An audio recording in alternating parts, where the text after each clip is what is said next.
And good morning to all you YouTubers. I will just get Josh to check that we are there. Morning, Geraldine, sitting with my system. I haven't used it yet. A sew along. I feel we have a sew along going on. Beautiful. YouTube says it's waiting to start. We're all waiting to start. 60 of us waiting, but no YouTube, please. Oh, it is 1,000,000,000% live, says Josh. I mean, that's big odds, right? That's refresh. Oh yeah, refresh. Tina's very interested to see today. Morning, Claire. Morning, Heather. Good morning, Shirley. Good morning, Gail. Good morning, Joe. Looking forward to seeing the show. As keen to learn about dressmaking. Morning, Alison. Good morning, Jill. Hello. So, Jen. Yeah. People know the term toile. Yes. Right, to make a toile is basically to use like a calico to mock up what you're about to make in an inexpensive fabric. Yeah. So a toile, people use calico because it's a couple of quid a metre. Yeah. Yeah. Or, like you said, an inexpensive fabric that is similar to the fabric that you're going to be using depending on what you're making. So we hit the jackpot this week, didn't we? Yes, we did. Yes, we did. Because whilst a toile is a great idea, nobody does it. Realistically, nobody does it. And the thing is that dress making takes a bit of time. And if you're like me and you're a little bit time poor, the last thing I want to do is spend ages making a toile to discover that it fit perfectly, because with this system I believe that it does, because I've used it and it always has done for me, to then go, I've got to make it all again now. So there is a joy in that. I'm just going to say that there is a joy in a twirl, but I do like a twirl that works and then you get to wear it for real. Right. So 9 times out of 10 you end up just wearing your twirl without a doubt. So because we know this, definitely, we hit the jackpot, because you're going to make like a shirt dress, aren't you? Yeah. Type thing, long shirt, which is going to be perfect for spring, going into summer, and then layer up if you want it going into autumn as well. Yeah, definitely. What we found in our trawl through fabric was this. Now this is, we've got it in 2 colours. We've got it in a light blue and a dark. This is the darker blue, and it looks sort of denim-y, but it's a chambray. So it means that you've got different colours on the warp and the weft, and it comes together to make this beautiful, beautiful blue. And if I just spin that around onto a close-up, you can see that it's a nice lightweight pot. Now this is a poly cotton. Yeah. Now I am a quilter, and I didn't realise that made me a bit of a fabric snob. And I said to Jen, I'm not buying poly cotton. What? And you said, get over yourself, don't be a snob. Yeah. In a nice way. But what is poly cotton doing for us? Basically, it's just giving you a mix of 2 fabrics. So you've got your natural fabrics in there, which is obviously your cotton, and then you've got your polyester, or poly in this case, putting in a little bit of man-made. And most of your high street ready-to-wear clothes will be made from a type of poly cotton, which means it's versatile, it's washable, it's all of those things that we love about ready-to-wear in a dressmaking fabric. Okay. The other thing that I like about it is the price, because this is coming up at, I think it's $4.99 a metre. Which means that even if you need 3 metres for your make, for 15 quid, it's good. You've got, this is super wide as well, lovely and wide. I mean, to be honest, you could back a quilt in it. It's lovely and soft. Yeah, I like a poly cotton. You can't go wrong with it. So I've been educated, thank you. You're welcome. And we've got it in this is the darker blue. We've also got it in this lovely light blue. I mean, this is just going to be beautiful with a little white top underneath. It's going to be gorgeous. So it's coming in at the cost of a calico. Which is amazing. Which is amazing. In fact, yeah, it's coming in at the price of a calico. So basically use this instead of a toile. Yep. you know, and because you're going to make it and it's going to be gorgeous, you then won't need to remake it. No. In fabric that is not your toile. You'll just make it in lots of other fabrics that you love because, you know, you love it. Now, this one is, I'm not open yet. This is a lovely, this has got a bit of linen in it. What else has it got in it? I think it was a linen viscose, wasn't it? Yes, that's it. So another lovely natural fibre in there. What is the viscose doing for us? So again, it's just, you'll be familiar with linen. It's a beautiful, beautiful fabric, but we all know that it does like to crease, doesn't it? It's one of those things. So just adding in, again, that man-made element in relation to like the viscose, it's just giving the a bit of softness to the linen. It makes it less, less likely to crease. And it just gives that versatility when it comes to washing. So yeah, I think this is a great one. A lovely, lovely. And the drape, you notice the drape, it's not as heavy as some linen. So with a linen, the more you wash it, then it will eventually get softer. Yeah. This is already halfway there, basically. Beautiful. So we've got this for you. This is a little bit more expensive a metre. So maybe make it in your poly cotton first and then go for your linen. But beautiful drape. Either way, in all of these fabrics. Yeah, look at that. Nice. Nice. Very, very nice. So they are for today's make. You also said, look, there's jersey.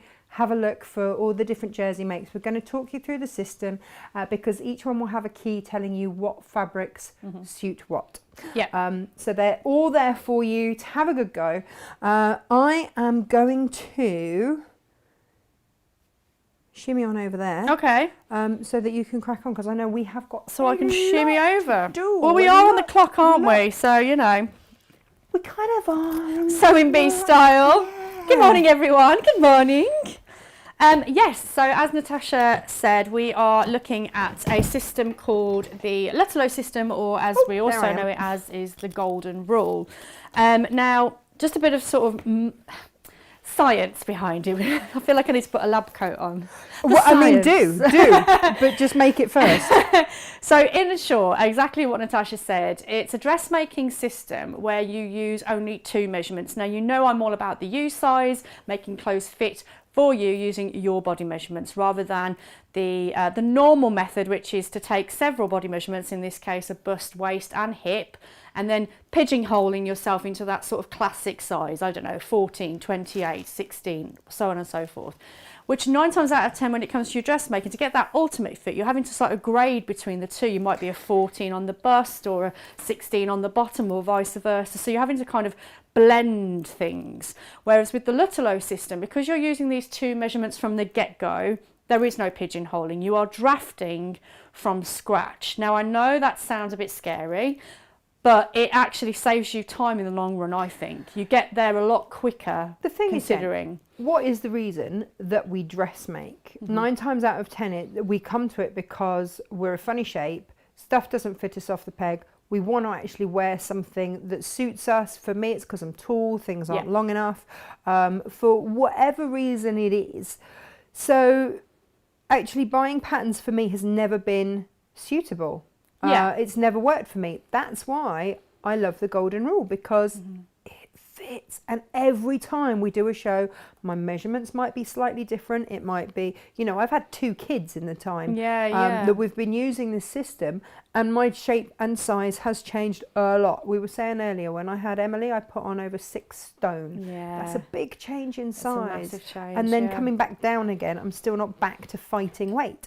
So that means that I either change my wardrobe, but then at the moment I don't actually know what I'm fitting into, because we can't go out and try anything on. So this is perfect, absolutely perfect. So this is what I like about the Lutterlow system, because it's basically it's going to grow with you whether you've bought this system literally and grow or shrink with you, because it's been out since the 1930s I think it was. It does tell you in the book, there's lots of history behind it, and they are classic pieces in here, but also up-to-date pieces. So the great thing about the system is that whenever you've purchased it, you've got over, is it 240, Tash? Remind me of the number. I'm sure it's 240. It's around that. It's around 240 patterns in this kit. So if I just quickly open that up. Well, I mean, you can put it on an overhead and we can have a little look on that. Yeah, let's do that. So this is the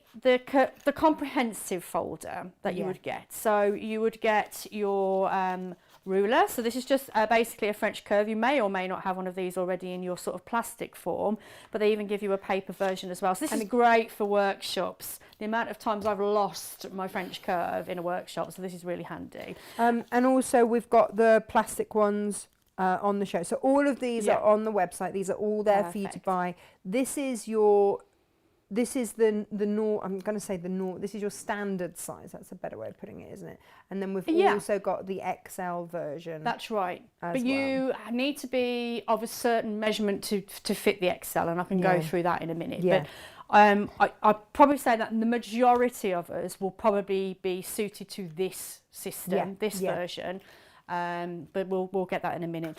So when you get the kit, you'll also obviously get your DVD. So everything I'm going to show you today, there will be a DVD version for you. So if you miss anything, obviously you can watch back on here, but you've also got your convenience at home. So the beginning of the system, like I said, just gives you a little bit of an introduction. It's going to go through everything I'm going to go through today in relation to taking those all-important bust and hip measurements. And I say hip in little bunny ears, and I'll explain why in a minute. How to draft out, so quite comprehensive notes there, even down to cutting out the material. Okay, so this is the sort of science that I was talking about. Yeah. So the mathematical proportions of the body. So you think of the Vitruvian man, basically. So we're talking about the body. Yeah. So I'm going to do some examples with my hands. So it's probably best they look at me rather than the overhead. So do you want to change to the front? You're already on, darling. Hi. I'm ahead of you. She's ahead of me. Don't you worry about that. We're talking in sync. I'm just behind, obviously. So basically, it's based on body proportion. So you've got certain things, like, for instance, if I was to put my hands outstretched like this, from fingertip to fingertip, that would be my height without heels. Yes. The other one, which I really like, is by putting your thumb up against your first finger and placing it against your nose. It fits your nose perfectly. The other one is the foot. So if you were to basically take that measurement and take your foot, so if you bend your wrist, it's probably, you feel like that's too big, that can't be right. Once you decrease it, you go, actually, that's probably right. Yeah, so that's the size of your foot. Yeah. A good one out there for toddlers, if you're trying to get a pair of socks to fit, if you get them to make a fist, the circumference of the fist from toe to heel is the size of their feet. So it's using... Hang on, whoa, because you said this to me the other day and I completely forgot it. I went home thinking, I need to measure Emily's feet, and then forgot what it is. Say that slower. So... making a fist. Yeah. If you were to put the heel and the toe of the sock around, so you go from heel, wrap the sock around the fist and make the toe touch the heel. Yeah. And if it touches, that's the size of their foot. So if it overlaps, it's too big. If I measure that, because trying to actually measure her feet and then buy shoes that length or size or a little bit bigger so that she's got a bit of wiggle room. Mm-hmm. Yeah, so that's the exact size of their foot at that point. Amazing. The fist. Amazing. So that's all these little things. So once it gets past that point, it gets far too complicated for me. But that's enough to kind of make me realise, okay, so it's about proportion. They're onto something. And believe it or not, we are in proportion with ourselves. I know we tend to feel that we are not for a lot of reasons because, ready-to-wear clothes make us feel that way a lot of the time. But in relation to your body, your specific body, you are in proportion with yourself. Yes. And this system is kind of going with that, basically. So, which is why you only need your bust and hip measurement. So it just blows my mind. So other than that, I can't explain any more about the maths, but it is incredible. So the lady that devised this in the 1930s was a very tall lady, a bit like myself. Yeah, yeah. And didn't fit into everyday clothes. And so she used the golden rule. She understood the mathematics of it. Yeah, Thank God she does, because we don't. And so she worked out this system. And this is it, the 1930s. So we're talking 90 years ago almost. Yeah. And every year they bring out spring, summer, autumn collections, and have done since the middle of the 1930s, which is phenomenal. So for me, a system that has stood the test of time, why wouldn't you? Exactly. Just why wouldn't you? I mean, we've got Rachel. You know Rachel, who used to do a bit of dressmaking on Sewing Quarter Yes, I and think so, Sewing yeah. Street, and does the most amazing wedding dresses. She's like, I've got it. Use it to make holiday tops. Well worth the money. Yeah. If you are serious about your dressmaking, this is superb. Definitely. So a little quick one to touch on the XL system. So if you are, I believe it's over 140 centimetres on the bust and the hip. Yeah.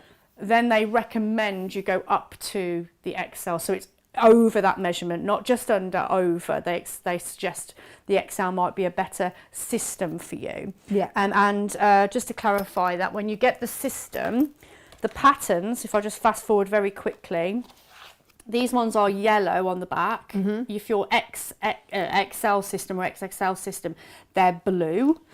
And your golden rule tape measure, which I'll go into more detail in a second, is also a different colour, different grade. Because it might be that you've got both systems. It might be you have both, but you can't mix the system. No. So just make that clear. So you can't just buy an XL tape, for instance, and then use it with your yellow patterns, because the grading won't work. So that's just to make that clear. So like I said, I think it's 140 centimetres plus on the bust or hip. Yeah. They recommend the upgrade to that So larger Geraldine, system. just have a look. She's like, how do I know which system I bought? Just have a look. And also on the side of the folder, it will say XL. Yeah.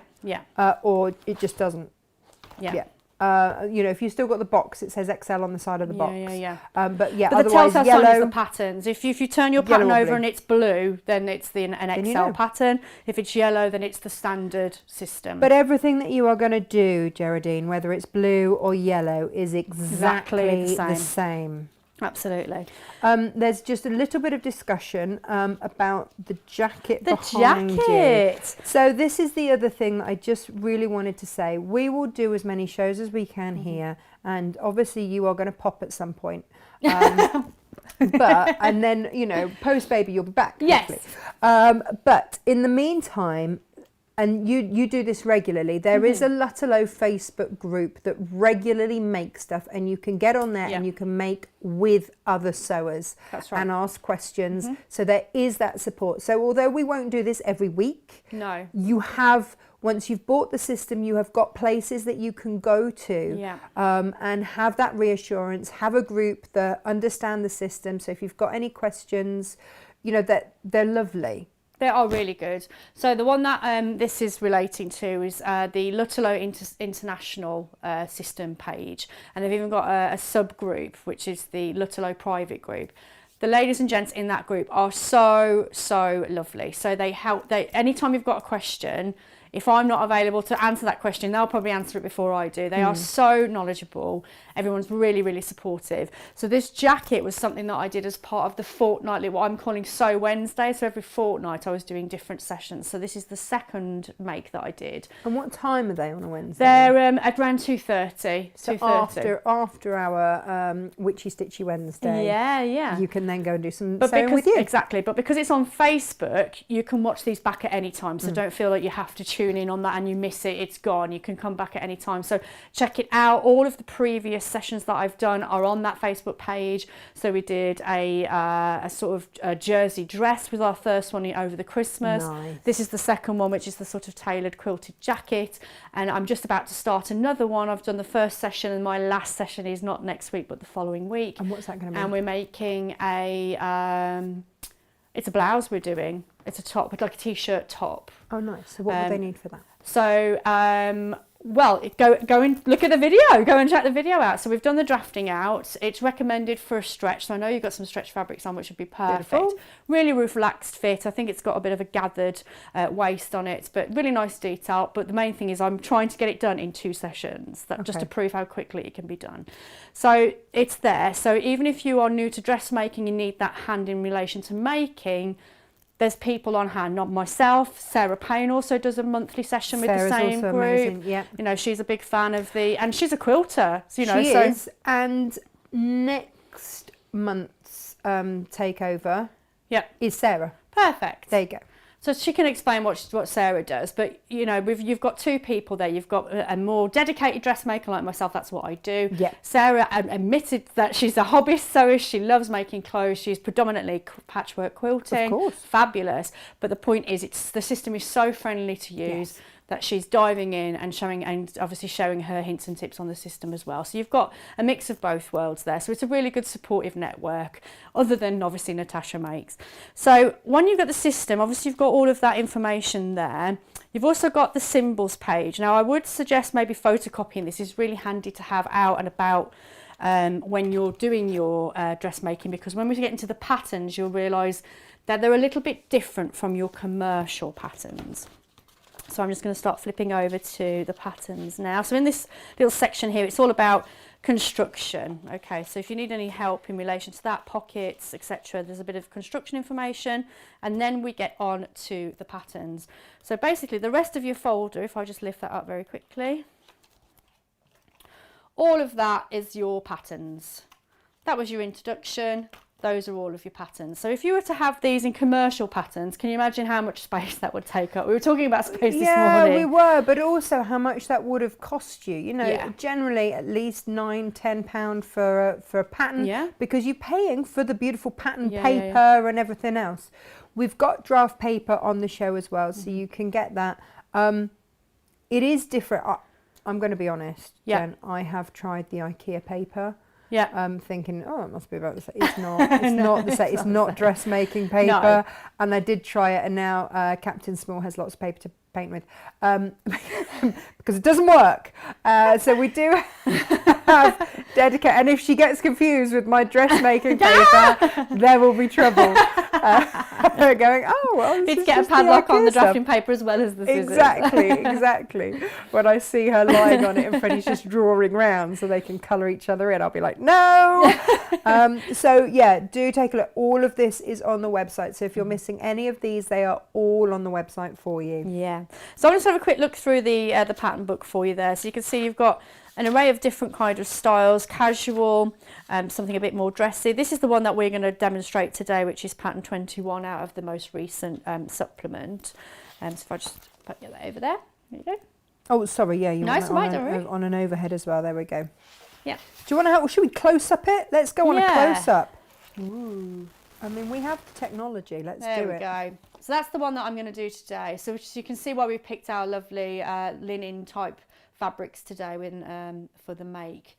Really versatile, but like Natasha said, it's great for your sort of summer spring, but also you can easily put like a long sleeve top underneath that, like a close fitting top, and that would be perfect for your autumn as well. We've also got more dressy numbers there. Nice. We've got sort of nightwear as well. It's got everything. It's got the whole wardrobe in there. That's what I love. Whatever life throws at you, you're going to have men. If life throws men at you, you can make stuff for them too. You can make a man. You can make a man with the system. So there's lots of different things, and there's even children's wear in there as well. I'm just seeing if I can get to one of the children's pages. But like I said, in relation to the system, you've got 240 patterns in there. You've got some of the vintage styles in there as well. Oh, they're really gorgeous. Another man's patterns. Sorry, I'm coming out of shot there. There we go. I don't. You see, nice. But yeah, there's something for everything. Yeah. And the beauty of it is, you know, they update this all the time. They do. So every quarter there's a new, like you would do in fashion anyway. Every quarter you get a new supplement. I think there's about 30 patterns or something in the supplements, but you can also get specific ones. So if you just wanted to, if you wanted to purchase this as a man and you feel this is more heavily women orientated, then you can just buy men only supplement as well, and children's wear as well. So if you just wanted to dive in, there is children's wear in there. I'll have a rummage. Quickly. What was that? What was I going to say about it? Oh, I just love it. Well, there's even wedding dresses in there. Big fan of making your own wedding dress. There we go. But you see, wedding dress or proms, things like that, they've become very big and very expensive. They are very expensive, which is why I made my wedding dress. Oh, there is some children's wear in there somewhere. Where a lot of static on one of our microphones. Is it me? I don't know. I'm going to go and see if anything has run out. Any batteries have run out. Be back. So basically, cutting a long story short, you've got quite an array of different type of patterns in there, something for all occasions, something for all seasons.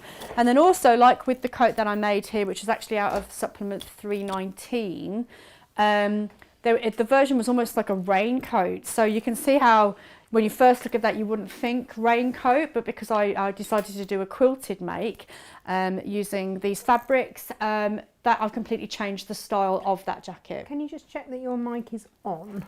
Yeah. Just pull your back. Pull my bits out. I've got a red light on low battery. Oh, Guilty as charged. Do you know how to change batteries on it? Pull Pop it open. out. Yeah. Ta-da. Yeah. Okay. And then in that drawer behind you there, I can't come close, can I? There's batteries. Oh my gosh, there's a lot of batteries. Oh my diggy. So bear with us and we'll just sort that out. Yeah. Not those size. Why is it always never the size you need? There you go. I thought there's one open. We need some holding music. We'll just talk amongst ourselves.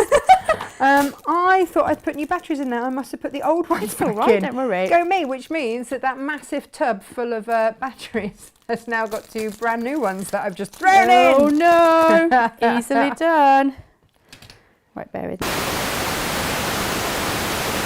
Christine says, Jennifer Taylor, got it all looking good, girl. So excited about this show. Hazel says, morning, Bo. Jennifer, you are looking great. Oh, thank you. She has a friend of mine bought this system, but didn't realise she needed the larger lady size. Is there anything she can do so that she can use the system? She bought it a couple of years ago. Oh gosh, well, I mean, at the time she could have returned it to wherever she bought it from. But again, it might be worth contacting the Facebook page, the private Facebook page on the Lutterlow, the one that I'll put a link at some point. Right. Because I'm pretty sure you have some people that have got the opposite, and maybe you could organise a swapsies, yeah. or whatever. There's people selling systems on there as well as maybe you can try and do a swap or something. Maybe that, like you say, unfortunately you've probably left it a little bit too long to return. But I'm sure there'll be somebody out there that would be very interested in that system, so maybe that might be an option for you. So yeah. Oh, does it really work when your bust is more than an E cup?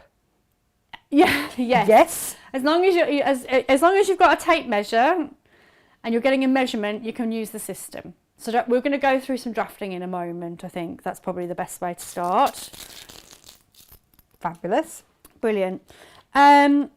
So yeah, that's like I said. There's quite an array of patterns in there. Is the mic okay, by the way? Before I continue. Yeah. Happy. Yep. Good. So you probably get, if you're used to commercial patterns, the one thing that's probably staring at you straight away is the size of the pattern. So just bringing that out for a start. Is it for a Barbie doll? It's a postage stamp, Gem. And also that there are no instructions, as in written step-by-step instructions. But hopefully the demonstration for today will help remove that fear of having those things that you're used to. So what I like to think of the golden rule as being, it's kind of a mixture of two things. So you've got your commercial pattern, where you know exactly what you're going to make. So in this case, it's a dress with a kind of cowl neck. Do you want to do that one close up? There we go. So let's just say if this is a commercial pattern, you know exactly what it is you're making.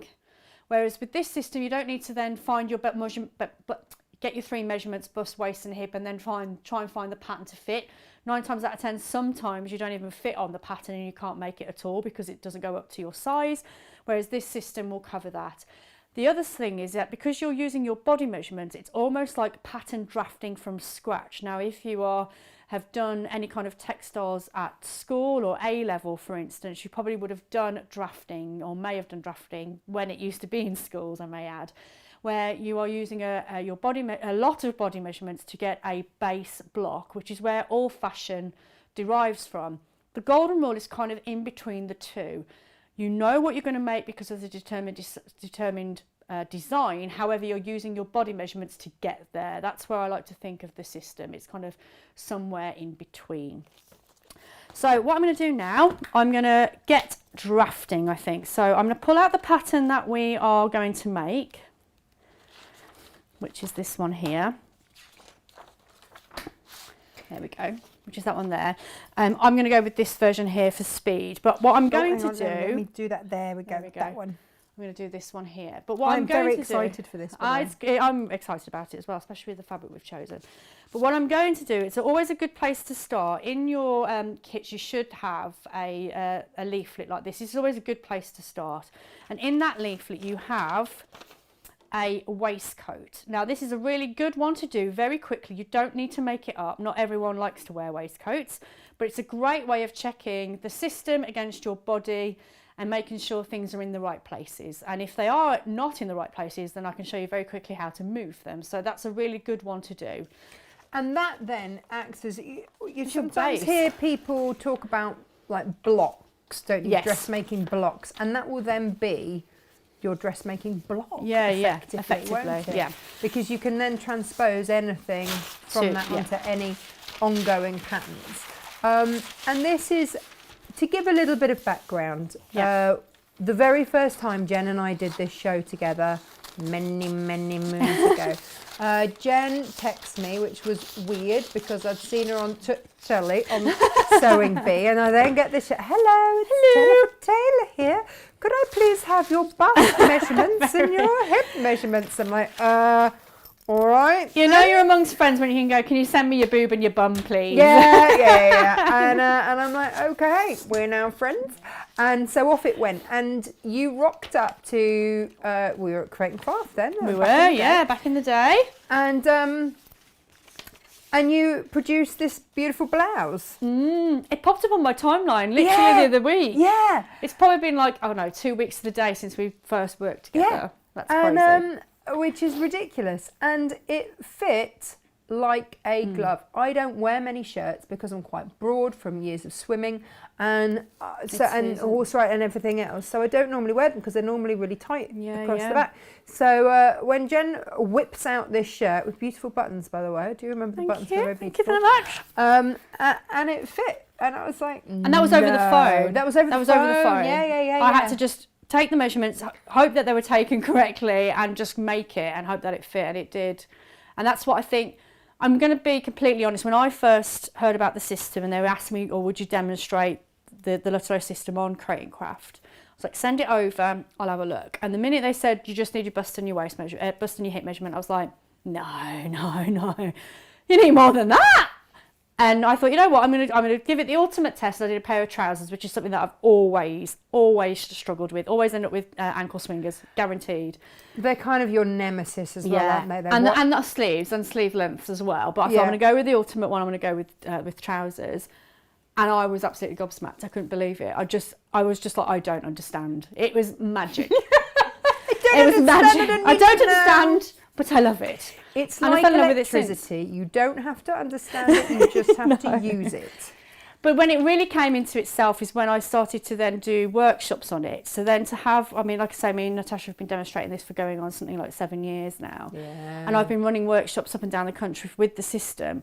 So to have a room full of people, male and female, of all varying body sizes, and they all walk out with a guaranteed fit. Yes. That's when it really blew my mind. Yes. Working with just me, I'm a dressmaker, I can tweak here and move there, I know what I'm doing. But to put it out there in a room, I don't know what's coming in the room, until they're there. What are you? From a physicality point of view, I don't know what I'm dealing with. I'm doing the alteration challenge on the bee, that's what it is. And to have, let's say, 10 people in a workshop, and every one of them are using the system with different body measurements. They might be the same height, but they're busting the waist, everything, all these things. Yeah. And it fits. That's when it really blew my mind. Now, see, Christine says, well, I struggled with mine as I'm apple shaped. My waist is quite short and my abdomen is, she says, a big fat belly, basically. And I'm sure that's not the case. But we're going to address this because it's easy to get confused about the measurement that you need to take. Yeah. So this is the perfect time. Christine, listen up. Good timing. Yeah. So the first thing you're going to do is your bust measurement. So again, if you're a male, this is chest measurement. Same thing, really. You're looking for the kind of underneath the arm. So on your golden rule tape measure, I do suggest that you use your system tape measure to take your body measurements rather than taking your favourite tape measure out of your sewing room and then transferring to this. Believe it or not, there are differences between tape measures. I would definitely not recommend the ones with the retractable. The retractable one, because they do tend to stretch. If you've had it in your kit for years, then the likelihood it's probably stretched. So use this, and then you know where you're going with it. Yeah. So I'm going to pop the tape measure. It's also worth saying this comes with a lifetime guarantee. So if you do accidentally cut through it or anything, stupid. Which I dread to think how many times that's happened with myself. Yeah, then they will replace it free of charge. Oh, amazing. I love them for that. You need this at your widest point, and the top tip I would say to you is that if you are making, especially if you're making something for a wedding or something like that, where special underwear is going to be worn, please put that underwear on now. Oh yeah, definitely. Because otherwise, especially if there's a bit of boost and liftage going on. Padding, etc. Yeah. It's true though, it's true. But it is something that will affect, especially if you've got buttons down the front or anything like that, and suddenly you whack on a super padded bra, you'll be like, oh, hello, sailor. If this is a normal everyday make, something wear, from week in, week out, just go with whatever. But if you are making a special occasion outfit, wedding is a great example of that, christening, etc., then wear your special pants. Oh, the special Wear your special pants. Yes. Jess says we might get her into dressmaking yet. Get your big girl pants on, Jess, and you'll be absolutely good fine. as gold. Get that lift going, girls. Right then, so I'm going to look for my things. So if I just do quickly with around, so you can do this on your own. You don't need your friend. So obviously, when it comes to COVID, this is great. You can do measurements on yourself. So the tip would be get a mirror. I'm very lucky I have a camera in front of me, so I can see what I'm doing. But at home, just get a nice full length mirror. That's all you need. So you're basically going sort of the top part of your shoulders, just not quite under the arm, but fairly close. And you're wanting to go across the fullest part of the bust. So I'm just using the side view there. So can you see that my tape measure is parallel to the floor? So that's a real big indicator. So if it's dipping in the front and the back, just make sure that's readjusted. Another thing to mention as well, like breathe. This is again something I've learned in workshop. Like, you're holding your breath. Can you just take a deep breath first? So take a deep breath. Your numbers aren't going to go anywhere. You don't need to worry. Whatever the number is, just take it. Which side of the tape measure do I use? So this only has centimetres. You can't go from inches or centimetres. You have to use centimetres. One side is a grade, and the other side is very clearly stated centimetres. So it's the centimetre side of the tape that you need to use. So my bust measurement was 114. So I'm going to write that down. It's in a safe space. We're all 114. Yeah. Okay. Just to make it clear as well, on the tape measure, just if I can get close up, sorry, Natasha. Yeah.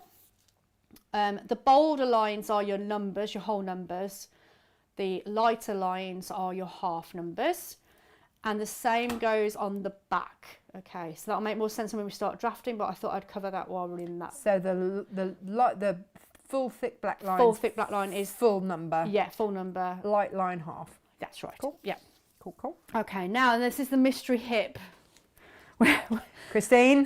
The mystery hip.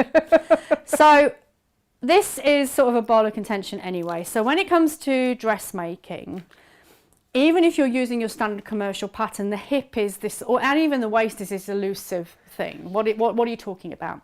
So when you think of waist, generally what you think about is your trousers and where they would go. Where they would sit on your body is, yes, it is a waist area, but it's not your waist. It's not your natural waist, and that's what we need to find.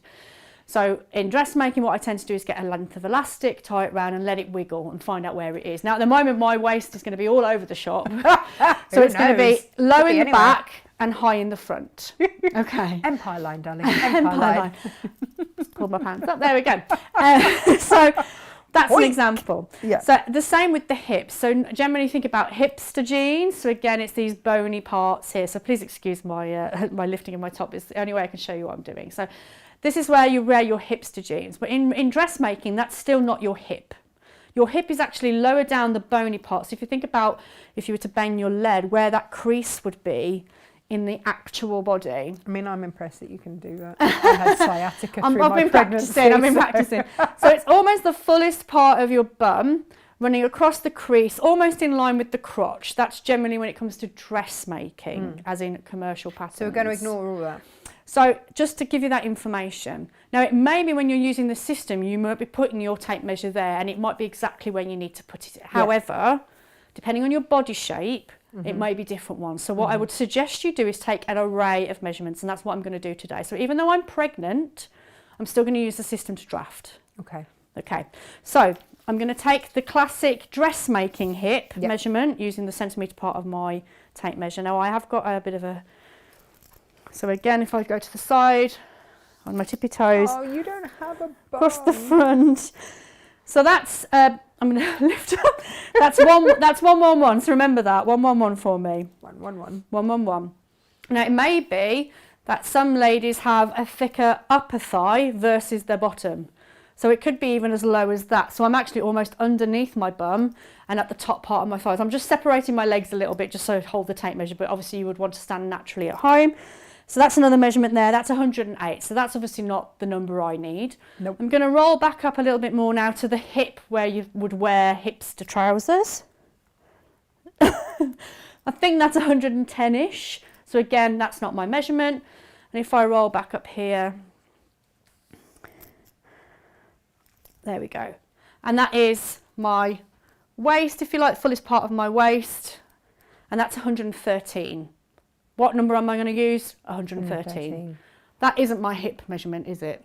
No. But that's what we're going to use in the system. So if you're in a similar situation with your shape, for whatever reason, pregnancy or not, take several measurements from what would I say is the smallest part of your body down, whatever that might be. Just take several measurements and make a note of that. What I'd also probably do is just get an idea of where that is on your body. So again, going back to the tape measure I mentioned earlier, the elastic, sorry, put a piece of elastic around your smallest part of your waist. You won't use it in relation to a draft, but it will give you a point of anchoring. So then what you can then do is find out where that is and then measure down for your hip if you need it later. But to be honest, with the drafting that we're going to do, I'll show you how it works with the paper. So all this maths, you don't need to worry about it too much. It's just the bust and the hip in quote unquote largest part below the waist. So that's the thing, Christine, I'm not picking on you, my love. It's just that you happen to say it's a great question, Christine. But it is because everybody goes, oh, hip and bust. We all know where our bust is. That's quite obvious. But hip is a movable feast. In this case, yes, absolutely. You know, for this system. So when you get that bit right, everything else just falls into place, which is just fabulous. For me, you know, I have quite wide hips. Yeah. You know, and you know, I've got a bit of junk in the trunk. Yes. And so that's where mine is. So mine is actually further down from where the point hip flex is. It's just a little bit further down. That's my widest exactly. bit. So play around with your tape measure, find out what's the right measurement for you. So when it comes to your drafting, so in this case with the vest, as it's called in the paper, it's a waistcoat from an English point of view. Wrong one. Sorry, Natasha. Oh wait. There you go. I'm going to use both of my measurements to draft this out, which is why it's a really good one to do as a quick test fit. So anything, you see this little perforated line here on the top, in the middle of the pattern here, that's relating to the waistline. So anything on or above in relation to the dots and lines, I'm going to use my bust measurement. And on the bottom here, there's 3 dots there, that's below the waist, I'm going to use my hip. For trousers, you would just use your hip. For things like sleeves or collars, again, because it's above the waist, you would be using your bust measurement. Okay, so I'm going to start drafting and let's do a quick fit test. So this is your golden rule ruler. Should we close up on this? Close up on that, yeah, that's perfect. There's your golden rule ruler. So as you can see, it's not a standard tape measure. It has got a standard one on the back. But this is what you need. If you have the system, you've picked it up on I don't know, a selling website or whatever, and it doesn't have one of these, then you can't use the system until you get one of these, basically. It's inoperative. It's inoperative unless you've got one of these. So you've got the gauge going on at the top. This is where you're going to be popping your pin, and that will make more sense when we start drafting. And this comes in with it. You get some sellotape, you get a pin, and you'll be looking at it going, what is all this about? You get it's pins, all in there. You get pen, you get your tape, and you obviously get your golden rule ruler. For sure. So what I'm going to do is take my pin and put it in for my number. So my bust was 114. So it's the red number here, and it would be that hole that I pop it in. Now my hip was 113, and you can see there isn't a 113 on the gauge. Now, in those situations, you go up rather than down. So it just so happens that my bust and my hip are 114. If yours are different, you just need to remember to move the pin. So I'll recap that when we're going round. I don't need to, because I'm cheating at the moment. But if you happen to have the same body size, bust and hip, then you can just go round. If you don't, you need to swap your pin at some point. I mean, hourglass, that's what I think when I look at you right now, right? More like cream cake. So we've got our pin in 114. So let's get that onto the paper. So again, on your pattern, we've got a crosshair right in the middle. So I might just go back to the close-up so I can really show that on the pattern. Sorry, Natasha, keep moving. Right. There you go. So there's the pattern. So again, just to recap, this bit here is the waistline. And the dot and line and the dots above it are all going to be using the bust measurement. And then these three on the bottom, because they're below that perforated line, are going to be using my hip measurement. Like I said, it just so happens mine is the same. If yours differs, you need to remember to move the pin, pop it back into that crosshair, and then continuing the draft. And all the pattern pieces will look like that. So if I just bring in another example. So there we've got some there. So these, this bodice up here, so those three on the bottom there, they would all be with the hip. That one and everything above would be the bust. These are a pair of like briefs or pants that would all be using your hip measurement. And I think that's also for the top, so again that would be bust. So, you know, very quickly, that's what that's looking like. Okay, right then, so I'm going to get my pattern onto my paper. I'm going to pop my pin into my number, which is 114, and I'm going to be popping. You can do it facing you, my love, if you want. It's all. Say again. The camera says it shows you your way. Oh, am I going the wrong way? Oh yes, that's better. It's all for you. It's all about you. For me. It's all about you, Jen. All about So you. used to do it. So I've put the pin into the crosshair. Now you notice I've not actually taped this down yet, and you will need to do that at some point. But if you want to be a bit more conservative on your paper, this is just another quick tip for you. So what I've done is, on the bottom I'm looking for the one with the biggest number, and it just happens to be this one in the right hand corner, which is number 26. So I'm just going to pop the ruler against that line, stretch out my tape measure, find out where 26 is, and realise I can actually move this paper down quite a bit. I'm just going to rotate again, and then the same up here, but obviously I've got lots of paper above me. But if you wanted to be a bit skimpy on your paper, that's my little tip for you. So the biggest number on there is 37.5, and I can see I've got plenty of paper to go. So it's just, rather than sticking it right bang in the middle of your paper and then realise you've wasted everything on the outside, you can just do that little trick very quickly to get an idea where you need to pop your pattern before you stick it down. And it is important you do stick it down, because obviously you want to get your dots accurate for the drafting. There we go. Christine gets it now. She's Good. like, yeah. She's made loads of shorts and stuff for her granddaughter. I think that's what she just said. Amazing. Oh no, for her daughter. There we go. Pictures. Yeah. But she said, now I now get it. My waist is smaller than my belly, but my belly is bigger than my hips. There we are. We go. We're all different. There we go. So we're ready to go drafting then. So I'm going to pop my pin into the crosshair. It's really important that you put something underneath your paper rather than going through your table. So we've got the self-healing cutting mat underneath me, but you know, a coaster, a cork coaster or anything like that would be just as good. It can even be a bit of blue tack, can't Yeah, it? it can be a bit of blue tack. If while we're on that subject, actually, when you do your pattern, so this is the one we're going to do in a minute, rather than put your pin into your master copy, I would suggest taking a photocopy and then popping a little bit of tape, as in sticky tape, over the crosshair, and then that just gives that a bit of stability, because you don't want that hole getting too big and causing variables. So that would be my tip in relation to the patterns, to keep them nice and fresh. So now we're ready to draft. Okay, so the tip here is to take the ruler. You can see that it can move around freely on that pin now. And what you're going to do is line it up with one of the lines. Now, it's important that the line is on the right hand side of the tape, or if in this case it's the other way around, whatever side the pin is on, that's where the line is, okay? And you're going to stretch the tape measure out, and find out what number it is you need to plot. So in this case, it's 19. Now, it doesn't matter what your measurement is, these numbers are always going to be the same. So I'm going to go down the tape measure and find number 19, which is here. Now, one of my tips is what I found in the workshops. People were afraid to use the pen and would use a pencil. But what tends to happen then is that they go around and check the line and the dot 1,001 times and end up with lots of dots and lots of marks, and they can't figure out where they are. The reason being is no matter how good your eyesight is, and mine's pretty good, you'll never be able to get that tape measure right back on that line the way you did the first time. So my tip would be get it against the line, stretch it out. Check the number is 19. Put your thumb where the number is, come back up, check, did I actually read 19? I've got dyslexia, so I get my numbers mixed up very regularly. Amazing. It is 19, so I'm going to go back down, make the dot and move on. I'm going to do 19 and a half. So again, just remember this is the lighter of the two lines.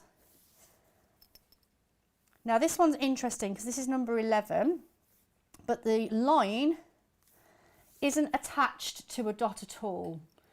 So a lot of questions like, where is it, Jen? In these cases, not all the lines are attached to dots, so don't worry about it. So for me, forget about the dots, as in on the pattern, just concentrate on the lines, okay? The dots will appear themselves on the pattern pieces. But if it's not attached to a dot, don't panic. So the next one here is 37 and a half. The next one here is 36, 35, 33,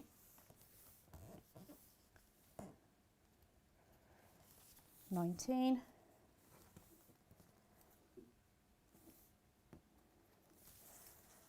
15, 18, oh, and then I'm on the waistline now, which is 18 again. So if you had a different number for your waist, you would be putting that pin in that different number. Move the gauge, pop it back in, Yeah. and you're ready to go. Yeah. I don't need to do that.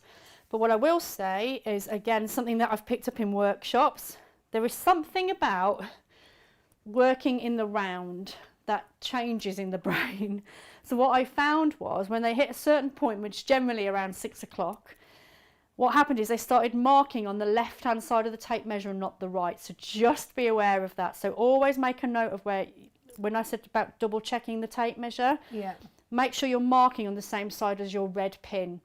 Because I don't know what it is, something about it. Again, if you suffer with dyslexia, you'll probably find that you do this a lot. I know I have on a few occasions. That when I hit a certain point on the clock, I start marking on the left-hand side of the tape. So just be aware of that. Right. This is just something that I've picked up in workshops. You do, and they go, it's not worked. And then when you've gone round, you go, oh, you've marked the wrong side of the tape. So just be aware of that. So is it not just that you, whatever side you've lined it, you've gone the line through, you just carry on? Yeah. So when you're lining up the white part of your tape, Yeah. it's the line is always on the right hand side of you, and your dot is on the right hand side as well. Yeah, so even it's though just you might carry line on, up, keep going yeah, along that line. always on the right. So what tends to happen is you'll line up on the right, but for some reason you'll mark on the left. Right. And so then you the end up with opposite like side of the tape. yes, exactly. And you end up with like a centimetre and a half difference. Right, It sounds so silly, but it's just something that I've picked up quite regularly in dressmaking. So that would be one of my tips. And 9 times out of when I've gone round to check the work, I've gone, it's the tape measure on the wrong side. So just be aware of that. So I've done all of the dots now, and we're ready to start transferring our bits and bobs. So this is where the fun part is. So there was a lovely picture actually on the group page. Somebody's a granddaughter, I think it was, drafting and drawing out this. So if you know a little girl of, I think of about 8 years or something like that, please, if they're watching, let me know how old they were. Drafting the system. So if they can do it, we can definitely do it. So I'm going to start joining the dots together. So I'm using my lovely ruler to do that. So these are just nice straight lines, so we can just go with that straight away. So there's the hemline. We're working into the hip and waist. And this is why these are really, invaluable to have. So the great thing about the curve is that you're getting these natural shapes within the body at the quickness of a ruler. If you're used to pattern cutting, then you probably do this by hand. But us mere mortals like a tool. So I'm working into the shoulder now, and you notice there's a shoulder dart which can be moved, and I cover that on one of the Lutterlow Go Lives. So if you're interested in doing that, don't feel you have to put that in.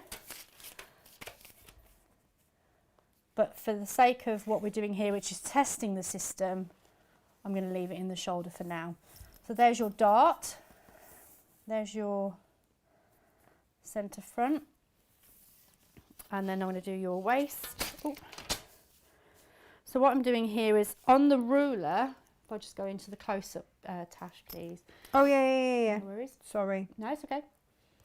On your ruler, there's lots of little bits of gauges and things like that, so you've got all the different shapes you can use. On here, you can see you've got a really handy right angle. This is really good for finding not only your straight of grain, but also things like your waistline. And while I'm also here, you've got these circles as well, and these are coming really handy when it comes to seam allowances. So I'll show you that tip in a little bit later.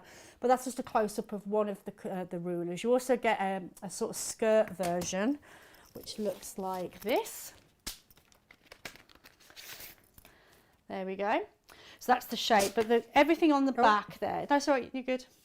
On the back will show you where you might want to use those rulers. So it just gives you those natural shapes in the body, whether that's crotch areas, I found hips. that so handy. Really, having exactly. If you've never used one of the French curves before, then this is just a really nice illustration on the areas that you would use on the ruler to achieve those lovely shapes. So there's two different rulers. My favourite has got to be that one. That's my favourite one. And I'm going to use that right angle now to get my waistline. So this is the dot that's giving me the waistline anchor point. So I'm using the right angle here to then line up that dot, just to give me a rough idea of where my waistline is. So when I get to do my fit test, I know where it is. So the last thing to do now is your grain line. So again, this is really important when it comes to dressmaking, because we need to make sure that this pattern isn't going off in any way, shape or form. Now, what do we mean by the grain line? So the grain line, excuse me, is relating to not only your pattern, but also your fabric. So a great example with the wovens we've got today are literally like a basket, aren't they? They look like that. So you've got your straight of grain and your cross grain, your warp or wepth. And if you don't put your pattern piece, as in your paper piece, in line with that grain, then what tends to happen, again, you'll see this in ready-to-wear shop garments, because they just, most economic weight doesn't really matter. Grain line doesn't really come into it. And we've probably always had a blouse or a skirt or a pair of trousers that seem to kink or swing to one side or twist around the body. And that's because it's conflicting with the grain line in that fabric. The grain line is telling it to do one thing, whereas you want it to do another. So it's important that you understand where the grain line is on the pattern and transfer that onto your fabrics. So in this case, it's parallel with your centre front, which is this area here. Another way to do it is your hemline is always pretty much, unless it's like a scooped hemline, which will be very clear on the pattern, generally it's quite horizontal. So again, you can use your right angle here to line up with that hemline to get your straight of grain. Now, or when you alternatively get your system work that home, way. watch this back. You've got you've got instructions in the booklet. You've got a DVD in the booklet on how to make this as well. There are lots of sources, and like I say, go on and join the Facebook page, the Lutterlow Facebook page, because there's just such a wealth of examples on there. So you are never alone with it. Because I know that we've got people saying, I'm a beginner, I've never done this before. Your hand is held, and you can ask in those places by people that have years of experience and get it and know it and have used this. So, it's not just that you're buying this and then we're just going to set you adrift or anything like that. Exactly. And like I said, there's a great community on the Lutterlow system as well, so we're always there to help. Another thing that I like to do before we start cutting out is just to make a note of not only the bust and the hip measurement, but also the date that you did it. So I'm just going to pop on there March 2021. So if you do happen to keep this pattern and pull it out and redo it, so you can then just triple check your body measurements and go, actually, that's good to go, I can go with Yeah, that. I mean, like in a year's time, yours might be slightly, well, I mean, in a few weeks' time, it might be slightly different. Who knows? Only time will tell. And then another thing I like to do, depending on what you're doing, so if this is your first draft, I would put on here no seam allowance, because I'm going to check this fit without it. None of these patterns have seam allowance, so when you come to making it, you need to add it on, otherwise it will come up short. So if you've used this system lots and you know that it works for you and you don't have to do this fit test, then again, coming back to the ruler, you've got these different size circles. So I like to use a 1.5 seam allowance when it comes to my dressmaking. People prefer different ones. Sometimes people work with 1 centimetre. If you're a quilter, you like a quarter of an inch or a quarter of an inch, sorry. We all have different sizes, but dressmaking, I like a good 1.5 centimetres. So the great thing about the circle is it doesn't matter which way you put your ruler, you can go around very, very quickly to get your seam allowance. That's where this ruler is great. Oh, I just love it. Just another little handy tip, just purely from doing workshops and finding quicker ways of getting to the make, really. So that's a really quick tip. When it comes to adding seam allowances to your pattern, use the circles on your ruler to achieve that, rather than the old-fashioned way of getting the tape measure and using that instead. Whatever you prefer, really. You can get really handy sort of magnetic scissor bits and bobs. We've got them. Where are they? We've got them. They are. They we'll should have be to get on those the out in a website. bit. Yeah. So there's lots of different ways, but that's just a really quick way of using your ruler. So what I'm going to do now is cut this out and do a very quick fit test, and then hopefully we can get on with the sew for our next hour. Can you believe it's been an hour already? It just flies, doesn't it? Oh, there we go. So like I said, there is a dart in this section here to give us that shaping in the body. So this is why the vest is a really good one, because it's covering both the bust and the hip area, and it's got a dart for shaping rather than a sort of classic tee or like a top that I'm wearing now where it's got no dart in at all. You do want to see how good a closer fit these patterns can get. So there we have it. Right then, I'm just going to quickly fold in that dart.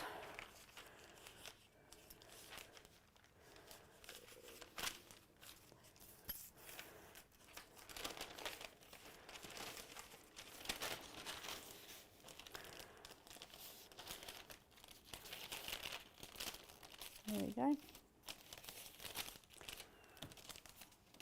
Like so. Pop a little bit of tape in there so it just keeps it in shape for me.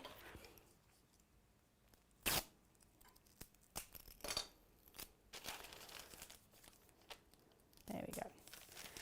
So there we have our pattern. So this is what you can do at home. So we're talking again about twirls, and you would transfer this into fabric and make the whole thing just to see whether it fits. Whereas with the paper system, you can use that, you can do this without having to go to that extra step. So the first thing we need to know is the shoulders. So we want to get a nice fit into the shoulder area here. And again, remember this has got no seam allowances, so you do kind of want it on the if you relate to it as a hill, if you like, you want the top of the hill. You don't want it slouching forward or back. So try to ignore the top you're wearing, right? Because again, depending on if you've made it or you've bought it, these things always move. So try and ignore your clothes and go with your actual body. And what I'm going to do is place that into my, I'm just going to use that screen there so I can see what I'm doing. So again, with the fit, it's not this front line here, it's that one, that's the centre front. So again, just make sure that's in position in the front. And I'm going to move this round into the back. So I'm holding that as best as I can into the front of my body. So can you see how it's fitting into my shoulder quite nicely? It's not overstretching my shoulder at all. It's not over there like that, for instance. And it's not cutting into my neck either. It's coming down the front of my body even though I've got a bump. There we go. And then if I just triggle around, that's coming down the centre of my body, I believe. Natasha, is that right? No, it is. It's absolutely there. There we go. And that's the beauty of it. Now remember, this doesn't have a seam allowance. So this No is seam how, allowance. once it is sewn, it would sit. Sit, exactly. So, you know, once you've added a seam allowance, of course, it's not going to sit in that position. Absolutely. Because you'll have that added 1.5 centimetre either side. Absolutely. So that's why when you're drafting, this is a great this is a great time to just check Exactly. this sits exactly how you need it to sit. So in the next thing I was going to mention, because this is tends to be a typical problem, I have quite a high, when I haven't got a bump, quite a high waist. Yes, you do. So when it comes to things like a shift dress, we all have this problem, I'm sure, ladies, where you're having to pull it down, or it feels like you're having to constantly pull your dress down. It's because the waistline in the dress is higher or lower to your body. So when you find your natural waist, which is that elastic band tip we talked about earlier, getting that waist to fit. So another one is just very quickly, you can see the dotted or perforated line. That is going directly through the circumference of my stomach at the moment. But if I was to try and find my waist, my normal waist, so I'm going to use my back for that. Can you see that I've got about, is it about an inch or so difference? Yeah. So when it comes to that, what I tend to do is use my finger to make a little crease. And then what I can then do very quickly is use that crease and take that dotted line and take it up in the pattern. So all I've done is folded the pattern really quick, and then again, if I bring that back to my body, now I've got, if I didn't have a bump, a better fit, in the waist. Yeah, it's going to sit absolutely on the waist. It's going to sit perfectly, isn't it? Yeah. So that's a quick one there. Another one is the bust dart. So again, if I just bring that in, so even though it's fitting quite nicely in the side and the centre front of my body, the bust point for me is slightly out. I've got a very long chest, so a bust where adjustment. Should that bust so be? If I can be quite crude, should it be on the nips? On the nips. Well, not on the nips, but it should be going towards the nips. So at Heading the moment, in that general direction. my nip, as Natasha is calling it, is there. That's my nip. So there's the point and there's the nip.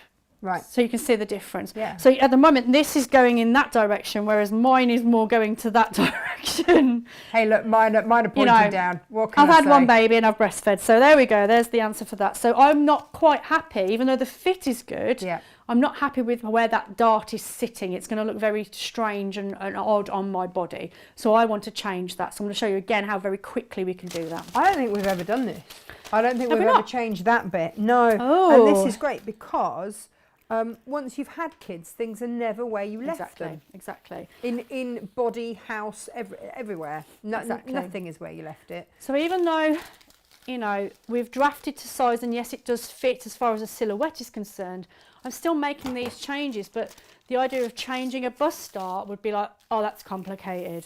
I don't want to do that. So because instantly, the minute that we said that you take your bust and your hip measurement, someone came in with what even for a size E. And so, you know, instantly that tells me that there are those of you out there who have tried pattern making, pattern drafting, or dressmaking from commercial patterns and gone, yeah, but it didn't fit my boobs, does it? Didn't fit my boobs. So the great thing about the fit test here is that I can already see where the centre of my dart is because of the fold. Sorry. So I can already see where the centre of my dart is because of the fold. So I'm going to use that as an anchor point, like so. And what I'm going to do now is take my ruler and draw a line from that centre of the dart all the way down to where my nipple is. So could you then use that as, I mean, could you just fold over the ruler? Follow the ruler. You could do, but what you don't want is a dart finishing in your nipple point. You want it to be at least, I don't know, about 1.5 inches, 2 inches away. Otherwise, you end up with like the classic comb Madonna. Unless that's the look you're going for. And how does that look? Like that. Like that. I mean, you could just attach tassels. Exactly. Well, you know, back in my gig days, I did used to do some burlesque gigs. Not myself personally, but sing for burlesque gigs. But yeah, we're not looking for burlesque in this situation. I mean, again, it's a look. It's a look. So when it comes to finishing your bust point, you do want it to kind of be about sort of 2 inches away. No, I'm just thinking about Jenny Raymond. When she loves a nipple tassel. She does love a nipple tassel, and as is shown in her books. Yeah. So I'm going to just eyeball roughly about 1.5 inches, 3 centimetres, 4 centimetres away from my bust point. So I've got a finishing point. And so it's almost parallel. It's kind of where the other one was, isn't it? Yeah, I'm using that as a nice guide. So where it was finishing in distance was fine, but just the direction of that dart was going in the wrong direction. direction My of travel. boobs aren't that close together. Not anymore. So I love. need to move it away a little bit. No. Okay. So all I'm going to do now is use the same two original points that are in the shoulder seam. Those don't change. I'm just changing the direction of the dart. For those that are wondering what on earth I'm talking about, if my very first show with Jenny Raymond that I ever did, and we had her book on the show, and there is one page where there's a photo of her, and she looks amazing, but she's got, well, yeah, she's basically got tassels on. Oh, she's got an incredible figure. If any of you have been to a show like the NEC, for instance, You'll and generally Jenny's see her doing in a talk, she'll be there just in go on the talk and you will thigh-high understand. boots and goodness knows what. She's phenomenal. She's amazing. But no one warned me. So there I was, flipping through the book live on air, going, oh, and this is this and this. Wow, she's so funny. And my producer in my ear going, go past that page, Sash, go past that page. Go past that page. We're not looking at that page. Move past it. Move past it. And that is always, that's my very first impression of Jenny Raymond. God love her. She's incredible. She's amazing. She's amazing. Love her to bits. So, once again, very quickly down the centre front, sitting nicely, nice in the shoulder. But can you see how it's already sitting a lot more comfortable against that body now? It's nice in the armhole there, not too gaping, down the centre of my body, even though I've got a bump. So that's how quickly it is to change a waist, or in this case, a bust dart in your garment. So there's no guarantee that this adjustment here is going to be in all patterns, because not all the patterns have a bust dart, for instance, but you will know roughly what kind of adjustments you may need to make when using any of those. So this is good. So once you've got this, keep it over an inch. That's all you've done. all I've done. And post pregnancy, I just need to lift the waist up. At the moment, I'm good with that movement. So yeah, so how super quick is that? Brilliant. And like I say, our bodies change anyway from year on year, so it's super quick on making those adjustments. So once you've got your vest and you've done that and you're happy and you know that fits, then we can get cracking really. If you're feeling brave and just want to go for it by all means, but it is really worth, for the time it takes, well, I mean, we've been chatting a lot. You can easily draft out a front block in like 10 minutes. And fit it in 10-15 minutes. Another full test, if you like, would be draft the back of it out, because there is the back pattern as well. It is a full pattern in there. And again, you don't need to make it in fabric. You can just do a back piece as well. Yeah, just sellotape together. Sellotape it together. And again, just remember the seam allowances. Gemma just brought you in. You know, we just mentioned. Oh, where is it? It's on the trolley. There we go. Can you just show how these work, because these are pretty awesome. So these are really handy little tools. So they're magnetic. And they've got gauges on them, so apologies for the blue on my thing, but basically these rings you can move down. So depending on what seam allowance you prefer, you can move these little rubber rings. Hang on. Wait, so I've just had to do a little restart over here. There we go. So it's got the magnet here, and you've got the little rubber rings there. So you can move these little rubber rings up and down depending on your seam allowances. And then what you can then do is attach them to your scissors like so. So these are paper scissors, by the way, so I'm just going to take off a little bit of paper. So if you imagine that that's my pattern line, if I go stick with the overhead, what I can then do is use the rubber ring against the line on the pattern and then make the cut in relation to the seam allowance. Done. It's so clever. I love it.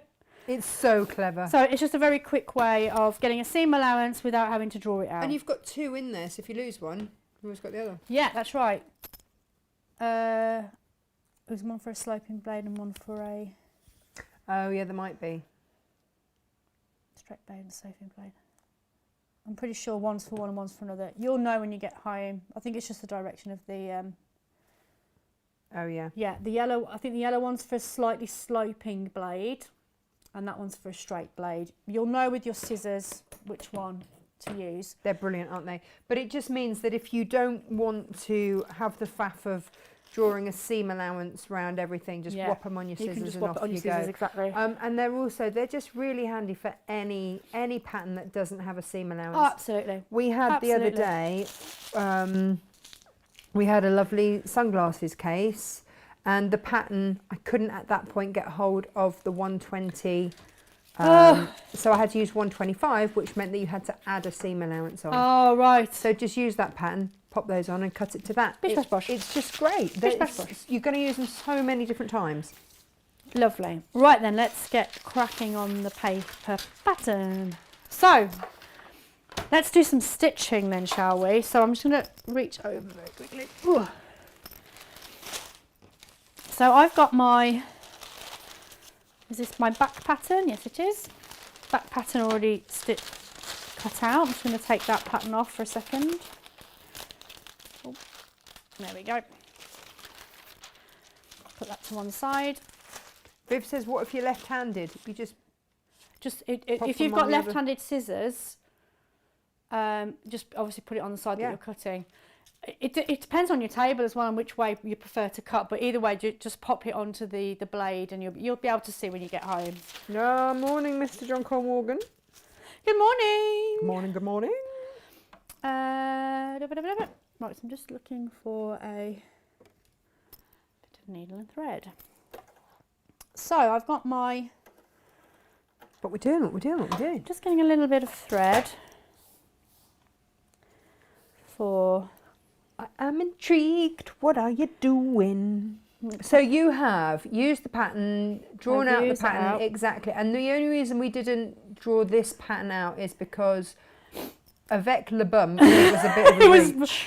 Yeah, I didn't, this is where you forget about your physicality, isn't it? So I was like, this pattern is amazing, Tash. Can we do this one? I think it'd be great. And then I realised, yeah, it's a bit of a stretch. Something's in the way. Yeah, so I'd be running around the table basically doing a 360, but obviously at home you've got the comfort, whereas with the bump I couldn't quite get over the table. I mean, to be fair, I feel you've got your steps up today already. Definitely. Because that's exactly what you were doing. I know. I was dipping in and out. What is she doing? Some aerobics. So I'm just going to pop this pattern back into position to where it was before, just so I can get you up to speed with what I've done. So I've gone ahead and drafted the pattern like so. So using exactly the same process as the vest that we did, this one here, same process.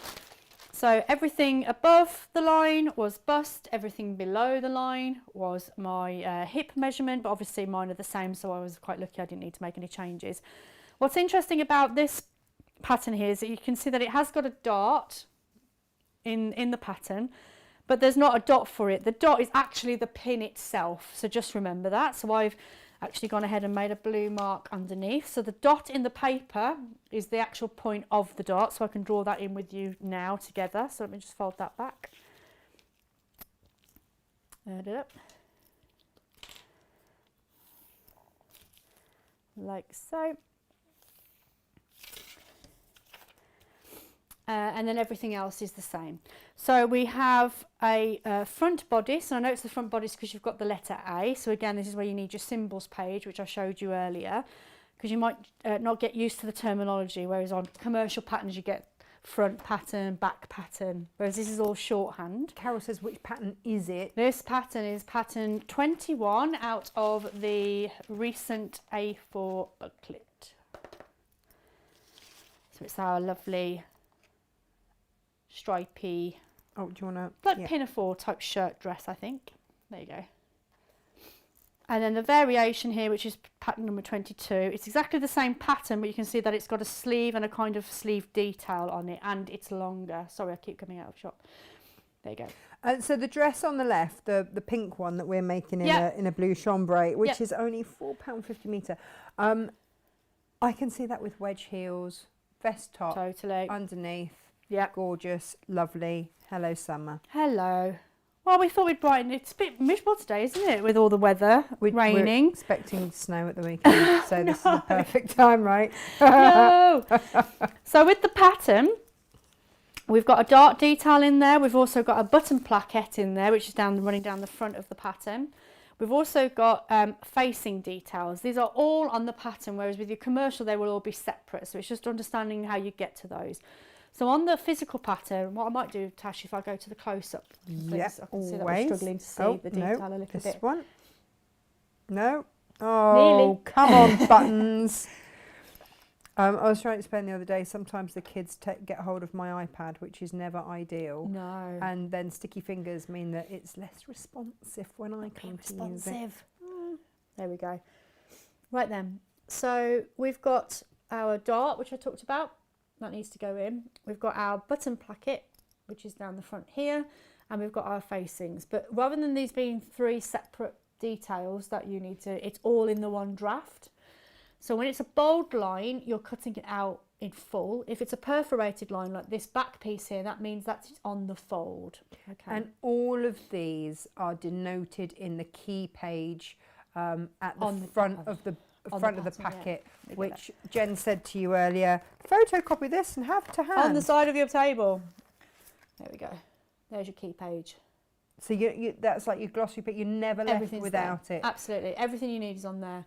So when it comes to the facing, I'm going to do the facings with you just to make it clear. So on here, the facings don't have a dot and line, but what it does have is a measurement. It says 3 centimetres. So basically what it's saying is you just need to take a measurement of 3 centimetres around the neck and the arm scythe, and that will give you your facing pieces for your pattern. Okay, so I'm going to do that with you now. So again, I'm taking my lovely ruler. Here's my neckline, shoulder and arm side. Oh, come on, machine. There we go. There we go. Neckline, shoulder, arm side, and that's the button placket going on there. This little dot here is telling me where the centre front will be. This is where your buttons will be going down, like so. But that will become a separate pattern piece, so I'll trace that off, and I'm going to be tracing off the facings in just a second. But I need to do the measurements first. So all I'm going to do is take my ruler at 3 centimetres, go around that shape of the neckline to get a shape very quickly, like so. I see Alison says, FBAs give me the heebie-jeebies. Double G boobs are not the easiest to fit. No. They will be now. They will be now. They will be now. Some ladies still prefer to do a full bust adjustment. So rather than using a full bust measurement with the system, they use their upper bust. So that's coming in right underneath the elbows. What am I on about? Funny elbows. Armpits. So full bust is here is the smaller part. So taking that measurement and then doing a full bust adjustment. But that's because they tend to find they're having to do adjustments in the shoulders and the arm sides. But we've just showed how to. Yeah, exactly. So I wouldn't go jumping into a full bust adjustment straight away. I would use the system, using your full bust to see how it comes out. And if you're happy with it, then great. If you want to go a step further, and then obviously there's nothing stopping you, is what I'm trying to say, using your upper bust measurement if you're used to doing a full bust adjustment, because that's the kind of fit you want. But they give it the heebie-jeebies. She doesn't want to do that. So don't do it your worry way. about it. It's fine. It's heebie-jeebieless. So there we have our facing. So you can see how quickly that was done. So again, you just need to make sure that you copy those out. So I'm going to do that very quickly now. Is that going to be all in a one-er? No, it's 2 separate pieces. You could create a full facing if you wanted to, but it's 2 separate pieces in this case. So I'm just going to take some scrap paper very quickly. There we go. Oh, Christine said I did fashion dressmaking at college and drafted my own patterns, but this is so much easier and better. This is what I'm saying. Do you know, that's just it. I remember doing this show with Jackie Joseph, and she'd done all of this as well at college. She was like, where was this when I spent years trying to work all of this out? Would they allow it on the Great British Sewing Bee? What, the Lutterlow? Yeah. Well, it's a pattern system, isn't it? I suppose, like I said earlier, it's not kind of what you've done at school, because what you're getting is a very basic shape, and you have to add in your design elements. It's just a very close fitting, no ease, and when I say ease, it's basically the difference between this top and my physical body measurements and being able to breathe and move. So normally when you do drafting, it's very close fitting, very form fitting, and then what you would then do is cut and splice and add and rotate and all these things to create designs. This system has a design, you know exactly what you're making, but you're using your body measurements to get that fit. That's where I like to see it. It's a combination of the two, drafting and commercial patterns brought together. Because not all of us, have the time to go to college to learn this stuff. Exactly. That's where shows and you are brilliant. Thank you. Right, I'm going to cut these out very quickly. So there's our facings done. So you can see how I've just used my base pattern, which is the one underneath. Quickly taken a copy of that to create my facings. Would you still mark on things like the straight of grain? Yes, you would. Thank you for reminding me, because I've not actually done that yet on this pattern. There we go. Sorry. Oh, Lo's watching and listening, but she found 4 boxes of fabric she'd forgot she had. She loves getting old every day. Oh, I do love it when that happens. Yeah. Good job. There we go. So you notice the facing. Sorry, ladies and gentlemen, I just need to wipe my nose for a second.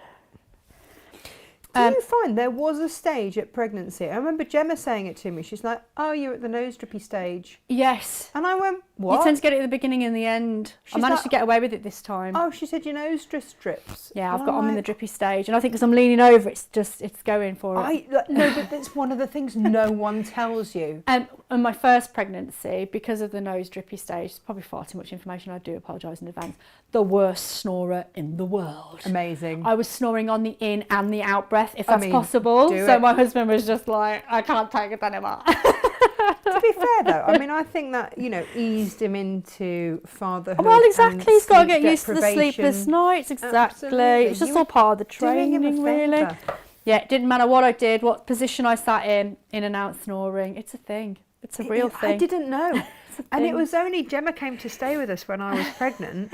And she's like, "Oh yeah, I remember the drippy nose bit." I was like, "I just thought I had a 9-month cold."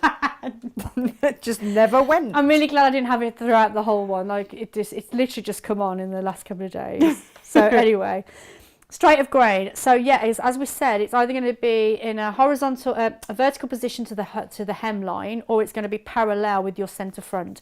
I've got this line here, which is on the pattern telling me where the centre front is. So I'm going to use that as my gauge. So I'm just going to take a measurement. It doesn't really matter. So I'm going to go from 5 centimetres across to 15 and use that as my marker. Just go along that length again, just to give me a couple of points of reference so I can get 2 lines that I can then draw a line on. So there's my straight of grain for my bodice pattern. I'm then going to transfer that also into my facings, because again it's important that they are also on the grain. And then finally I'm going to do the same with my arm scythe paces. That's 26, 28. So again, what numbers you're using here doesn't really matter, as long as you get 2 points of reference to get your grain. So there we go, grain on the facing, the arm facing and the bodice. Okay, so once you've transferred all of your pattern markings, the only thing now to do is transfer those onto our fabrics. There we are. So I needed that needle and thread, which I popped here, because what I'm going to do now is do a quick tailor's tack. So the point of the dart is obviously quite important. So before I do that, actually, I'm just going to quickly check this pattern, because we know from our I was just vest, going to say, did you change your? I haven't changed it. Oh, So what we'll do is just, what you're doing? well, I'm going to do it on air, don't we? Real life sewing, I've got to do it on air. So I'm just going to check this pattern against my body again. So in my last one, obviously you could see I needed to make a slight adjustment. It might be on this one, I don't need to, but let's just quickly check. Now this is going to be a little bit difficult because I have got a seam allowance on the pattern. So again, it's this perforated line, that's the centre front there.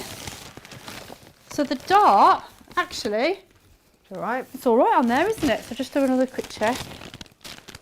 Yeah, I'm happy with that dart. So I'm not actually going to do any changes on that. So you see what I mean? So it just double check it. Just double check it. So now I know I'm happy with that. I'm just going to pop that back on very quickly.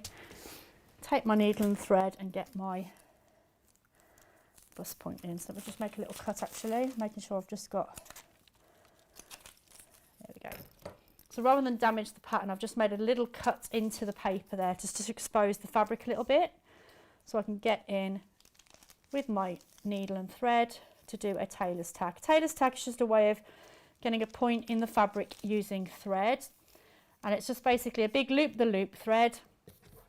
Doesn't matter what colour, it's all going to come out in the end. Need your precision scissors here. There you go. I love those scissors. Just saying, absolutely love them. There we go. And then we can move that away. Lovely. So that's that done.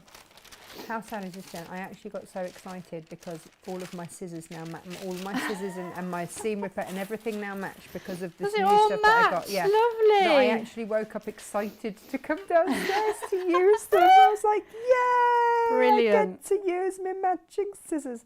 I realise I'm sad. No, I'm not at comfortable with all. that. Have you gone through both sides? Yeah, both there? sides. So the Okay. tailor's tack is in there. It's got a loop in it. So I can now separate my fabric slightly. So the loop will stop it from going any further. And then I can use my snips then, which I just had and moved, to then find a point of reference in both parts of my fabric. Ta-da! Nice. Lovely. So I'm just going to have a quick tidy up. Oh gosh. I mean, don't worry about the kitchen. You know, it's all right. I would as well. Would you? Maybe. Right then, so let's do the dart. So are we on? Yes, we are. Wonderful. Do you happen to have tailor's chalk? Yes. Where? You know, oh yeah, in there on the pen department, in the front tray, Front tray. there's a pink pen, and that's an unpicker. Move over a compartment. There we Oh, go. yep. So one of those is a tailor's chalk pen. Fabric pen. It's one of the pink ones that's. Oh, that'll do. Is that it? Yeah. There we go. So again, with this fabric, it's quite hard to remember which way is which. So when you've had the fabric on the fold, when you're cutting, just make a decision on which is your right and wrong hand side and make sure all of the pattern pieces do that. So I'm just going to do the same here on my back piece, because there will be subtle variations in the front and the back, especially when you're dealing with a fabric like this one with the sort of chambray feel. Yeah. There will be subtle differences. So you get it a lot with, a great example would be velvet. Yeah. Putting your pattern pieces in the same direction, Yeah. it's really important you do that. So it is going from head to toe on Because everything. there you've got a nap. Because if you go this way and one that way, you'll end up like you've got a two-tone jacket going on. Which might be a look. Which might be a look, but it might not be. So just be aware of that. So it's always worth doing that. So we've separated those, so now we can do our dart. So I'm going to take the point of the dart and the side of the seam. So I make little cuts into my side seams, but if you prefer to use a pen, fabric pen or chalk or whatever. So that's the first one there. I'm going to repeat with the other one while I'm here. Do a bit of chain piecing. Helen is very pleased to see you using tailor's tacks. Thank you very much. It's like you're a professional. Well, the old tricks are the best, aren't they, you know? They are used for a reason, aren't they? You know. Well, you can't always trust your markers, unfortunately. So if if you've got a trusted marker, even though it might have come out on X, Y, and Z fabric, there's no guarantee that it's going to come out on this fabric. So I would always test your pens before you do it. And if you're happy, then go for it. But for the sake of a bit of thread, I find a tailor's tack more accurate sometimes. And also, it's not like you're going to use air erasable or anything like that, because especially if you've got this might take you longer than it could erase before you actually get to that point. Oh, wear it. If you're impatient like me, yes, you want to wear it. So I'm going to stitch in my. So this is where I need you to help me, Tash, because I've not used your machine before. What would you like to know? How do you put the foot down? Is it? But with the button that says foot down. Up you go. Oh, technology, eh, guys? Technology. Oh yeah, maybe we should have run through this. Yeah. So never mind. So what I'm going to do now is just run a line of stitching towards the point of the dart. We owe my machine a big apology. Your machine? Yeah. Why? Because the other day it was making a horrendous noise and I couldn't work out why. And unbeknownst to me, Jane had been using it, and it's got an inbuilt walking foot on it. Oh, and nice. she brought it down. I then changed something, but it hadn't put the walking foot all the way back up again because I didn't know it was on. How do you keep the foot down in a down position all the time? Oh, well, that's a setting. Come and do it for me. Yeah, I will. I'm going to have to ask you to move. Yeah, so no that problem. I'll just hold this in place while you come if you pop round. the foot back down, there we go. Then Oh, I can perfect, come thanks. and I can come and Come and do the setting for me, come Tash. and do that for you. Oh gosh, I've got to remember which one it is now. Yeah, so we do owe my machine a big apology because the walking foot hadn't gone all the way up, Oh dear. which was why it was making horrendous noises. See, I like my my presser foot to stay down at all times. Do you? Yes, please. Do you now? Okay, so Unless I want it up. that's the lifting height.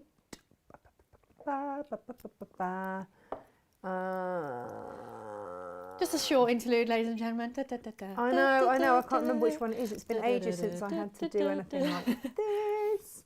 I'm doing a little duck. Where is it? Where is it? Where is it? I'll make do if we can't find. No, I can't. Why can't I find? This is why you should always keep your manual handy, ladies and gents. I know. It's going to be through, or is it on the? Oh gosh, why can I not actually remember? It's its pivoting thing. Oh man, now you're asking. Oh, don't worry. Don't worry. There we go. No, So- see if that has done it. It might have done. It might not have done. We'll see. Who knows? Okay.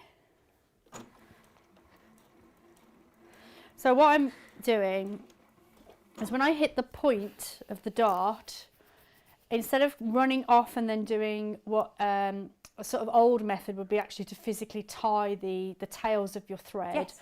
I go back and create a tick. So Yes. I'm going to show you that now. I remember this. John's just said, Gemma, Google it, quick. It's still staying up. Which, Oh, is it? Yeah. Sorry. It's all right, don't worry. Sorry. It's okay. So if I can get you close up for me. There we go. So we've got our stitches coming down, and then when I've hit the point of the dart, so I'm off the fabric, I've then literally almost like a pin tuck gone right back up. That little tick kind of gives us a really nice sharp point in the actual dart itself, but also kind of like another locking technique, if you like. So rather than run the risk of you cutting your thread or it coming undone, you know, again, ready to wear garments. So classic for this, you start losing your dart point. That little tick will stop that from happening. Nice. So I'm going to do the other one while we're here.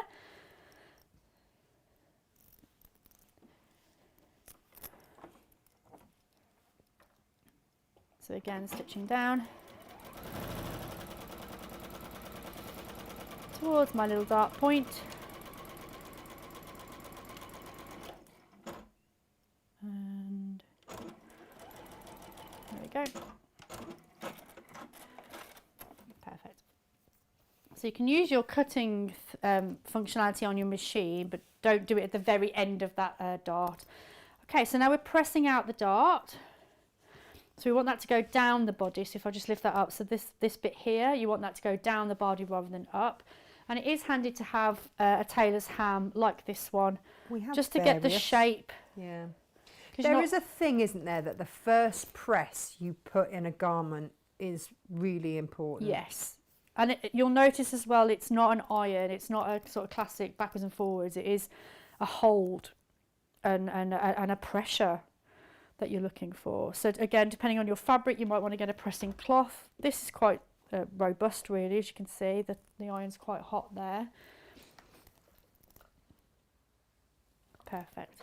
But again, it's this shape that you're looking, so you can do it on a flat surface, but again, you can see you've got this sort of this rippling going on here, which you will do because you created shape Yeah, that's in the your shape garment. you want, right? So That's you know, having it. something like a tailor's ham like this does help with that process. So again, excuse But me, I'm these so are all sorry the for little sniffling. things. But the tailor's ham is something that you will buy once and then you've got it. Oh yeah, definitely. You don't need to ever buy it again. I'm not sure if Lo is offering her services here. She said, I don't tell people. I've taken lots of friends through childbirth as a hypnotist afterwards. The babies, after the babies are born, they used to ring me to talk to the baby to calm them down. But then they used to ask her to babysit. So you know, I'm just saying, if you need a birthing hypnotist, Ta-da! she doesn't really do it so much anymore. She just tells them to drink gin every night. Oh, well, you know, it's an option, Oh, right? that sounds brilliant. We've got options. I love In it. fact, I think it was you that told me about the faux gin for when during pregnancy. The seedlip gin. Oh, yeah. Sorry, I'm with you now. Yeah. I'm so sorry. I was like, what? Yes, the siplip, I think it is. Yeah. It's a completely non-alcoholic, sugar-free, amazing gin that actually tastes like gin. Now that I lovely. can drink gin, do you want the rest of my bottle? Are you kidding me? No, you're welcome to it. Get it out. I've got some There's- apple juice there. Gin and apple juice, perfect.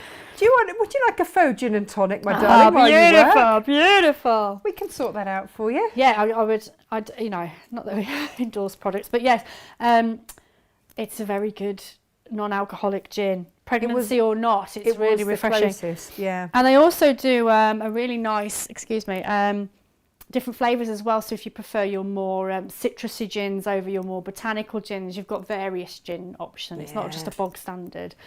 And a really pretty label, actually. They're like kind of different parts of like leaves and botanical bits, making Very animals like a pretty. bunny and stuff. Like you can easily cut it out and make a nice frame. John, you're not having my leftover gin. I'm not off. It's not like Who's that? John's like, I'll have your leftover No, gin. John, it's my gin. We've already discussed this. You cannot whip it away from a No. pregnant woman, her faux gin. Come on. There are few enough pleasures when you're pregnant. And faux gin is up there. Okay, so there's our darts done. So the next thing would be to do is the pockets. So again, just bring in the pattern in. Oh, Jen, you've got a pocket. Got a pocket. You Although I love a realise I've not pocket. cut the pockets out, which is helpful, but we'll do that very quickly. Lo says it's not just flavoured water. Well, No, it's nicer than that. It is nicer than that. It's got herbs and everything. Got herbs in it. Poor Gemma's I'm pretty now. sure it's like 1 of you 5 a day. That's what I'm going to say. It's not. I think so. It got me through pregnancy, that's for sure. Gemma is looking at the manual as we speak. Oh, we've got the moody pocket things too.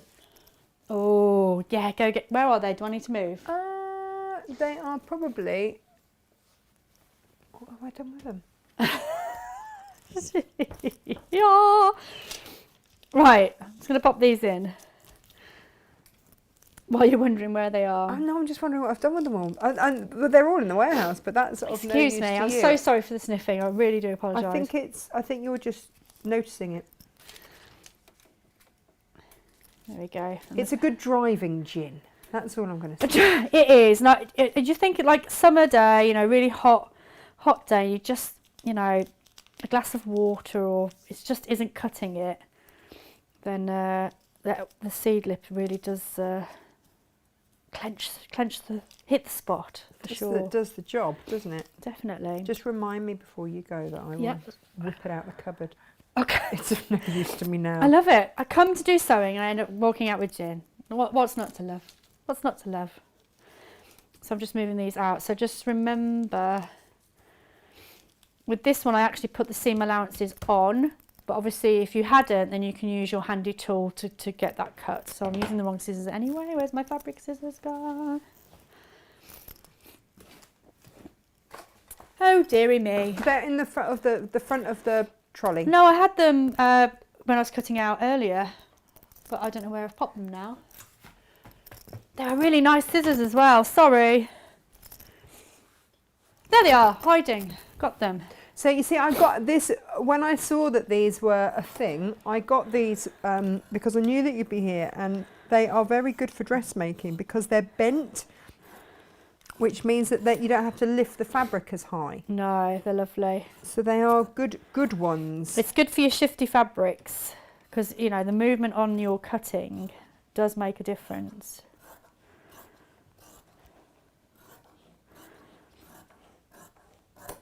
There's facing one. So sorry about the sniffing. Don't worry about it. It's really starting to annoy me. So I'm sure it's something not annoying everyone else. Oh, it's the one button I didn't press. Do you want me to? Yes! Save me! There we go. Of course it was going to be the one button I didn't press. dress. Of course, Always going of to be the way, course. wouldn't it? There we go. Excuse me, I'm so sorry. Honestly, don't worry. Right, that might have done it. Little...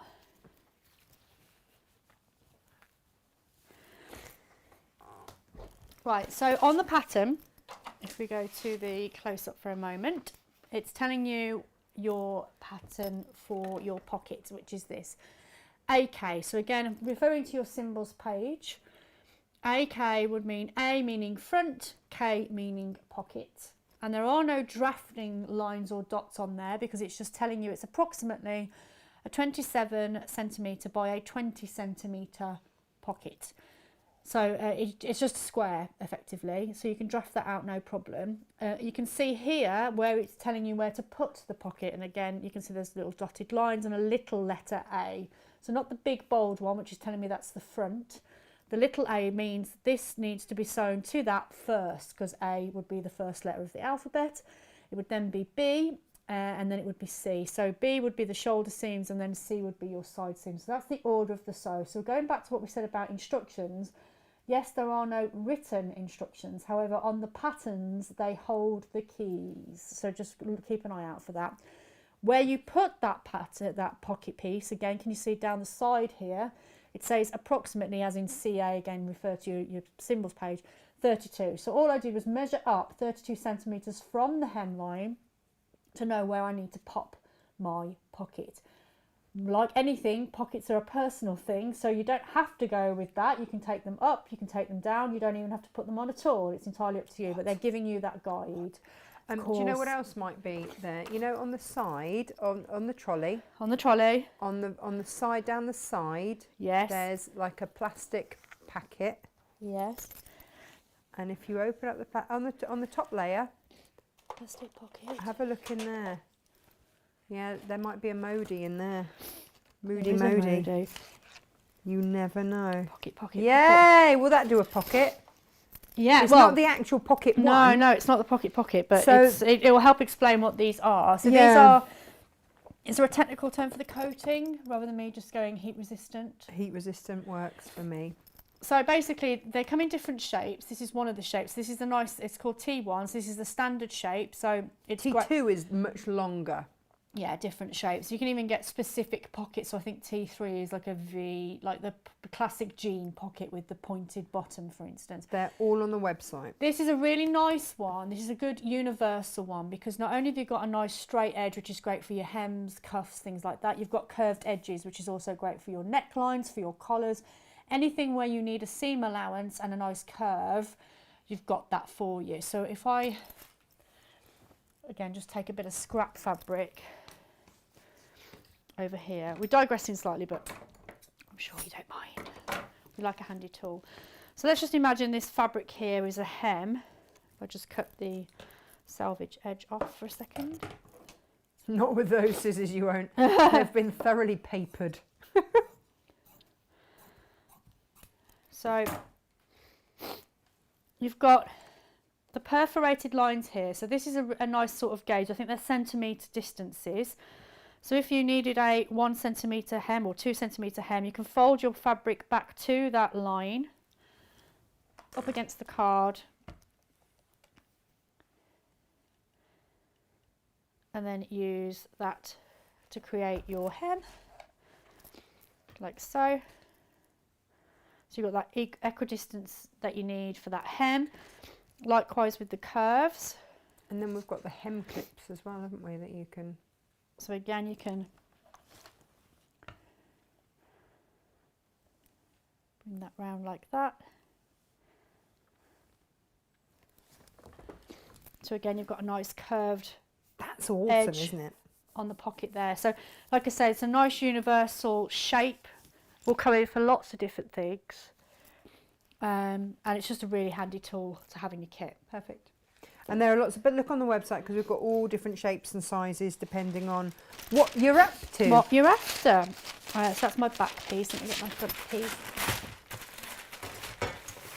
Right, so what I'm going to do very quickly, rather than measure out my pocket using the estimates, I'm just going to very quickly use my pattern piece my front pattern piece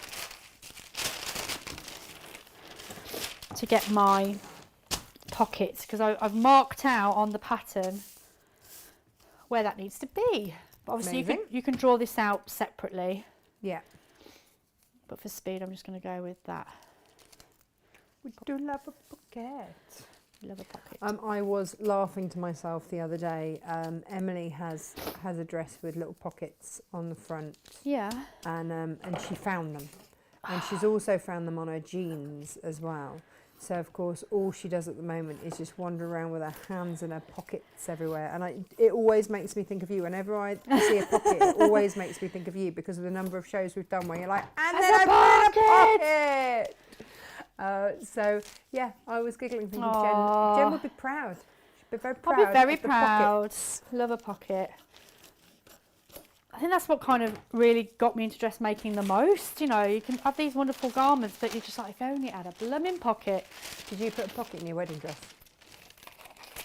I didn't, you know. I didn't. Jen, come on, what were you thinking? I'm letting the side down, Did you have to stuff your mobile phone down your bra?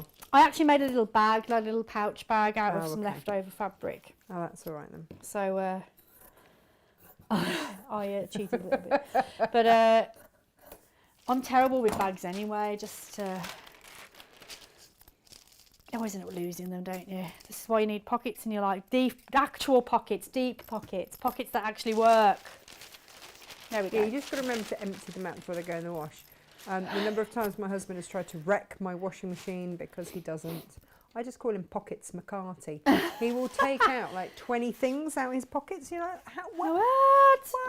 See, this is the beauty of men's pockets. They have good sized pockets where they can put 20 things in. Women never get that. The Mary Poppins bag of pockets. How did you fit all that in there? Right then, so what I'm going to do is use this gauge to just give myself a little seam allowance there. So I'm using the 1 centimetre mark. And then I'm going to use it again, but this time to fold over by 2. To give myself a lovely 2 centimetre hem at the top of my pocket before I attach it to my dress. Amazing. Like so. So I'm just going to stitch that down.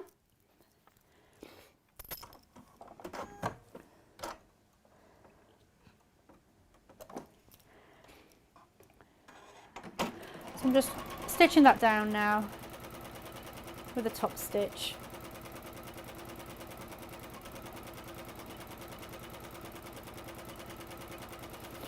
Oh, Michelle says, I have electric scissors and it's made cutting fabric so much easier. We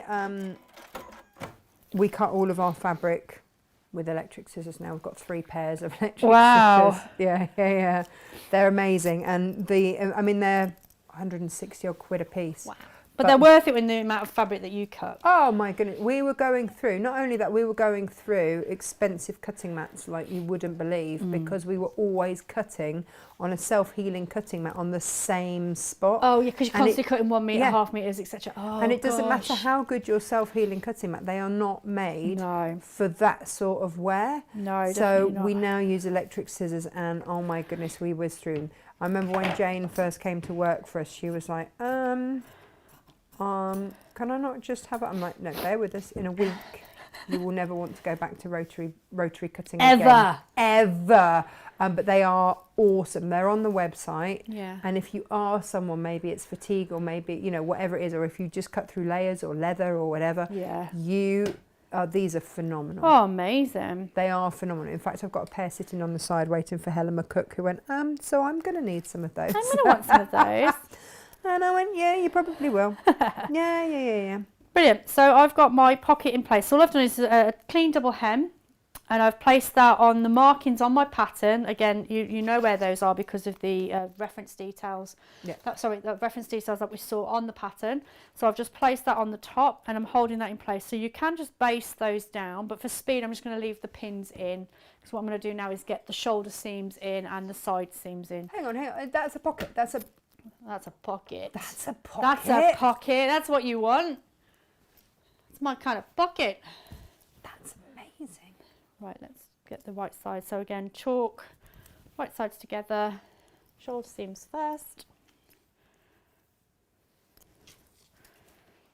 So again, I used a Loving 1.5 this. seam allowance. And have I solved the foot down situation? Let's see.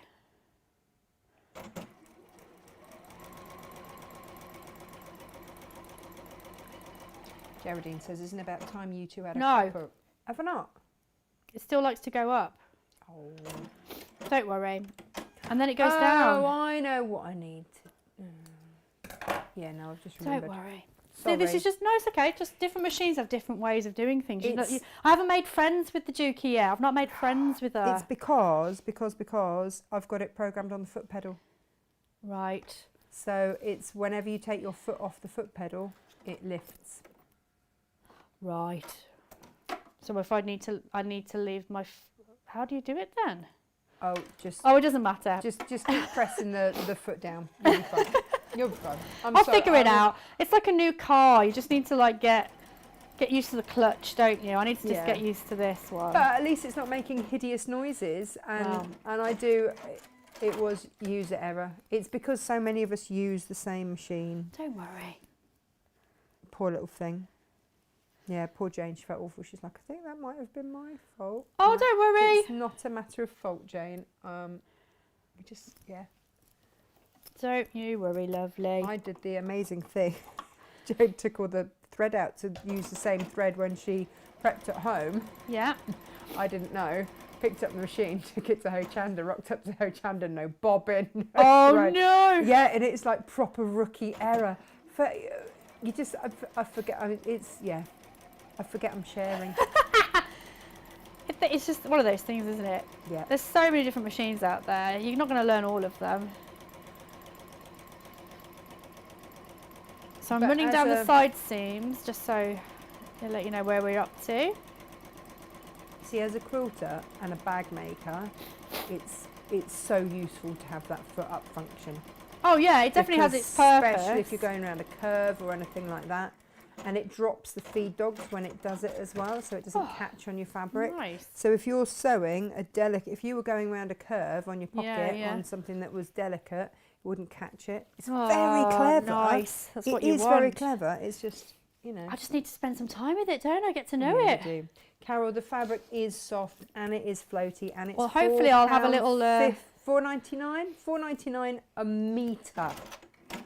A metre. Hopefully we'll have a little bit of a working twirl in a moment so I can put it against my body for you actually and you'll be able to see. Do you know, it's one of those things, isn't it? This was what we both wanted, wasn't it, Jen? Because I think that so many people want to get into dressmaking, but it does mean meterage and that can be really expensive. So we wanted to bring you a fabric that would look great, would wash great, felt soft, would drape brilliantly, but wouldn't break the bank. Exactly. So, especially for a first project, it's a perfect price, isn't it? Yeah, exactly, and it's going to look great.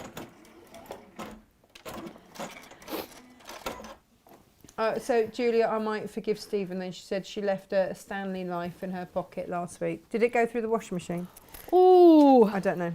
Stephen left a marker pen, Stanley, a Sharpie marker pen in the wash. That's always a fun one. Or it's catering toweling, which is blue. Ah. Yeah, goes Nice. through everything. Nice. One day I will just remember to check. Or maybe you could just take it out before you do the washing.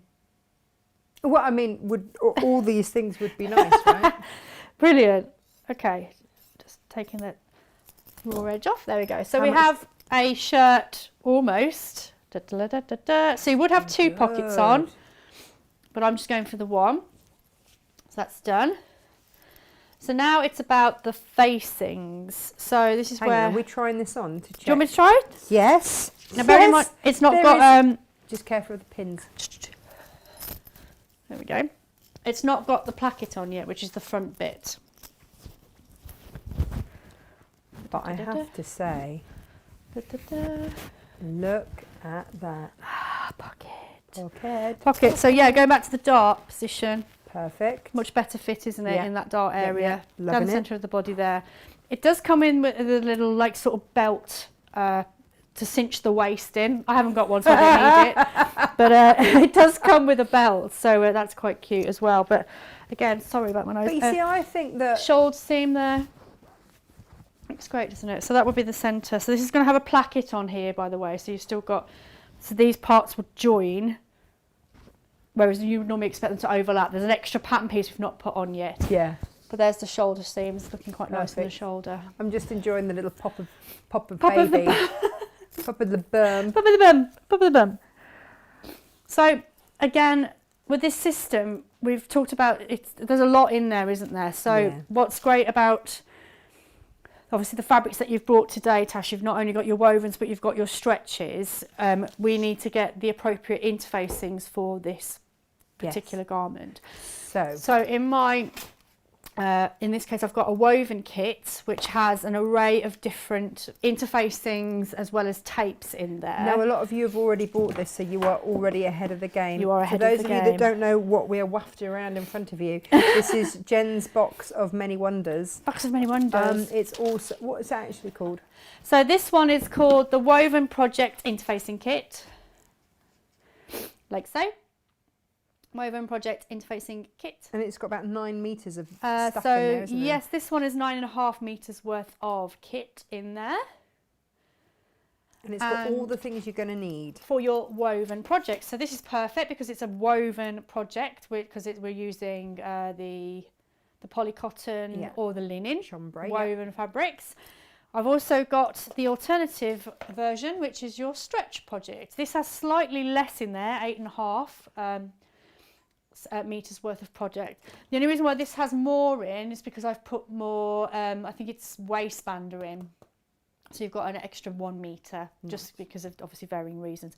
So there's different bits in this. So if we concentrate on that one, but the process is essentially the same, where it's a collection of what are my favourite handy A few of your favourite things. troubleshooting when it comes to dressmaking and interfacing. They're the sort of thing that you can buy in bulk once. This is like a great sampler kit. Yeah, but what I found with sampler kits is that you don't have enough for a project. You have enough to like do a little tester area, play a little bit. Oh no, like a useful sampler This is like kit. everything in. So and again, depending on what you're making, you've probably got enough product in there for. Let's just take, for instance, if I just take the waistbander out, for instance, which is this one here. You've probably got enough product in there. So if I let know the meterage, hold on, waistbander. You've got 2.5 meters worth. So you've probably got 2 projects worth of kit in there. Yeah. Obviously depending on size. Yeah. Great for bag handles as well. But if you were to separate that and split it into 2, so you've got a large bit and a small bit, then this is also great for your plaquettes, your button plaquettes. So I'm going to show you that now. So this is traditionally used for your waistbander. So if I show you what that looks like made up. If only you had a waist, Jen. Yes. You'll get one back. Back in the day. How many weeks now? I'm in single figures, Tash. Can you believe it? Oh my gosh. I remember both times feeling an overwhelming sense of relief when I hit 30 weeks. Yes. Just because I kind of thought if anything happens now, the chances are so much better. Oh yeah. There's so much that can happen now, isn't there? Where you're right. The pressure's off a little bit, isn't it? It does and I change. sort of breathed a sigh of relief. Change. It's like, oh, we've made it this far. Yeah. Little did I know he was going to have to be forcibly evicted with eviction notices. I and love that. 2 weeks over he was. 2 weeks over. Oh, it's incredible. He was proper Cornish. He was not coming what out. he He was like? coming out directly. Come on then, show us what you got. This is what it looks like fused on the back. Obviously that's what it looks like in the front. So again, these perforated lines give you straight away a nice little seam allowance for you to work in. If you're using a bag handle, then all you need to do is stitch that together and you're done. If it's a waistband, then obviously you need to entrap the fabric like so. So that's what the waistband would look like. Now, because it's got the 2 layers, the front and back, that would be too heavy in the front of your garment. So if you're going to split it, so again, this is what it comes like raw, if you like. You've got a shiny side which has got the glue on. So if you were to split your waistbander, so you're only dealing with a single edge like so. Oh, hang on. Yeah. Again, this just gives you a really lovely, very quick interfacing for the front of your plaquettes. That's great, isn't it? Yeah. We like that. This is why we love you, Jen. One of many reasons. You bring us great things Thank you very and much. top tips. So that's that. Let me just get some length on that. Let me just get my pattern piece out and hope it's long enough. Yeah, we've got plenty there. So let's just cut that off like so. So that's that one. And then the next one is, again, part of the kit. You get two different types of what I call fabric interfacing. And what I mean by that is the sheets that you're used to with your dressmaking rather than versus a tape. Now, with your dressmaking, you're probably used to seeing a more firmer interfacing, which is fantastic for your bag making. Apologies again, running out of tissue. If you pop that in, it'd be great for your waistbands and potentially your plackets, but anything relating to facings, which is what I'm talking about now, that would feel very stiff around the neck. Yeah. So a lot of people go, I've sewn it wrong. 9 times out of 10, you've probably not sewn it wrong, you've just probably got the wrong weight in. So the idea with interfacing is, in the majority of cases, when you fuse it on, if you can feel it, you're using the wrong weight. The exceptions to the rule on that might be a shirt cuff, for instance, especially like a male shirt, collar, plackets, waistbands. You want a bit of structure. You want more structure than normal. When it comes to something like that, the blouse dress that we're doing, you want something a bit more softer. You don't want that rigidness around your neck. It's not got a collar. We don't starch collars anymore. Exactly. So you want something softer. So in the kit, you've got two different types of interfacing there. You've got a medium fine, and then a fine. So if I bring out my sample, you'll probably be able to see it a little bit better. Not that one, these ones here. So this is the one that you would pick up standard. If I go to the close there. Yours. So you can see it's the glue is quite flat, shiny. You might find that it almost separates as well from the fabric occasionally. Whereas the interfacings that are in your kit, you've got two different weights. So you've got this one here, which is your super fine one. It's almost like a fabric in itself, very light. You can see by the way it's draping there. Nice. This one's a little bit heavier, a little bit less movement, but still got structure. These actually got dots of glue. So this is a nice little tip for you. Depending on your fabric type and whether it's got a texture, look for the dot. The bigger the dot, the better the adherence. So you can see there's movement here as well. And there's drape on that one. So it's about finding the right one for you on your garment. Now this fabric is quite a lightweight one, so I'd probably go for the lighter of the two, which would be this one. But this is the flexibility that I'm giving you with the kit. If you would go to your local haberdashery, you'll probably pick up that and it will just feel absolutely horrible around the neckline. So it's just knowing that there's more than just the one option there. Likewise with the stretch interfacing kit, you've got stretch interfacings in there. Yes, that's right, you've got stretchy ones. So if I just get those out now, same principle, two different weights, but these ones come in a stretch. And so they're in the stretch pack. And they're in the stretch pack, yeah, there you go. So this one's got a lot more stretch than the other one. So you've got more stable stretch and the more stretchy stretches, if you like. So if you were to put in your woven interfacing, for instance, into a stretch project, basically what you're doing is transforming that fabric into a woven fabric, which is inappropriate in this case. It's not going to work. If you're making a t-shirt quilt, then that might be an option. That might be something that you want to do. So it just depends on your project. But in relation to dressmaking, you want to mimic your fabric as much as possible. Right then, so facings. But this is why your kits are so worth having, because if you didn't have that, you'd have to wait until we could get it to you.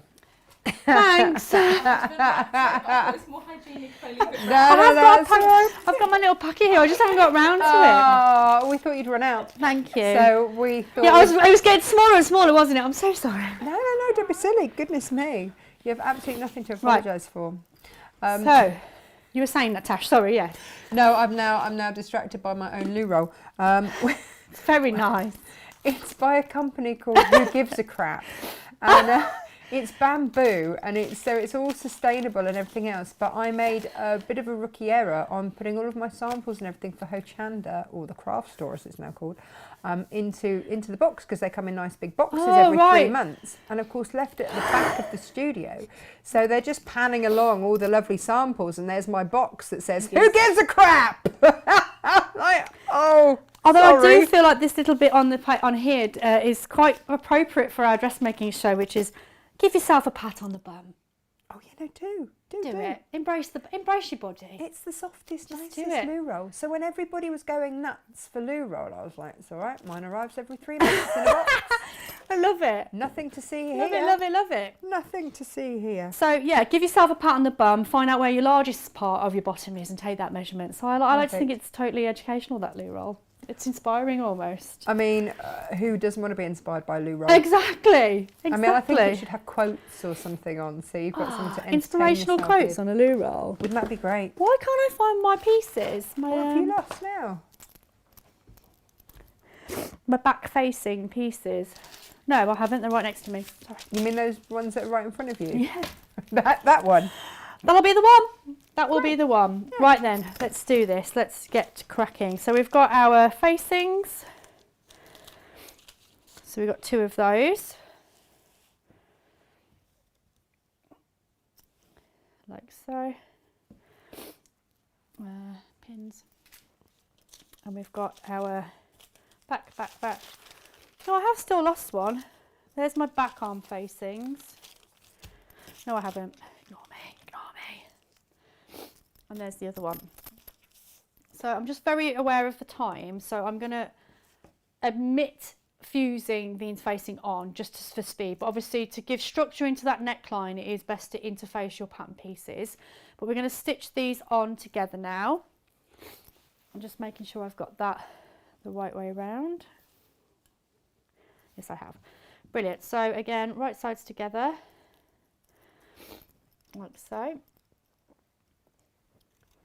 Oh, so we didn't cut them as a 1, but you're going to stitch them as a 1. Yes, you're going to stitch them back together. So you didn't do that because otherwise the straight of grain wouldn't have been in the right direction for both all pattern the way. pieces. I don't get it. So clever. It's just so clever. Right. Stitch, stitch, stitch. Stitchy, stitchy, stitchy.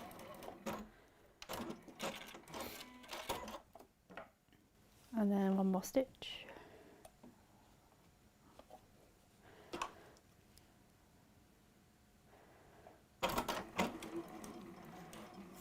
There we go.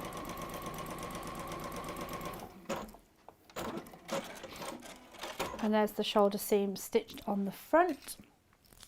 Now I'm going to do the same with one of the arms facings, but obviously you would do both normally. And again, you would want to interface those areas. So rather than doing a sort of double hem, because it's a curved edge, what you'll end up doing is kind of twisting the hem. Right. So a faced finished is a lot neater and not cleaner. You can bind your edges, of course.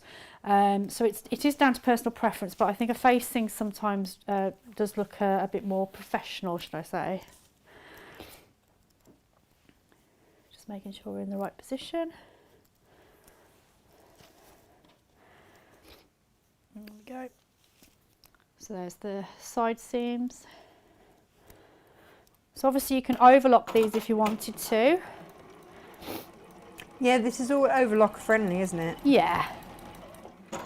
So far there's no... Oh, hold on a minute, what's going on? You've come unthreaded, haven't you? I have come unthreaded.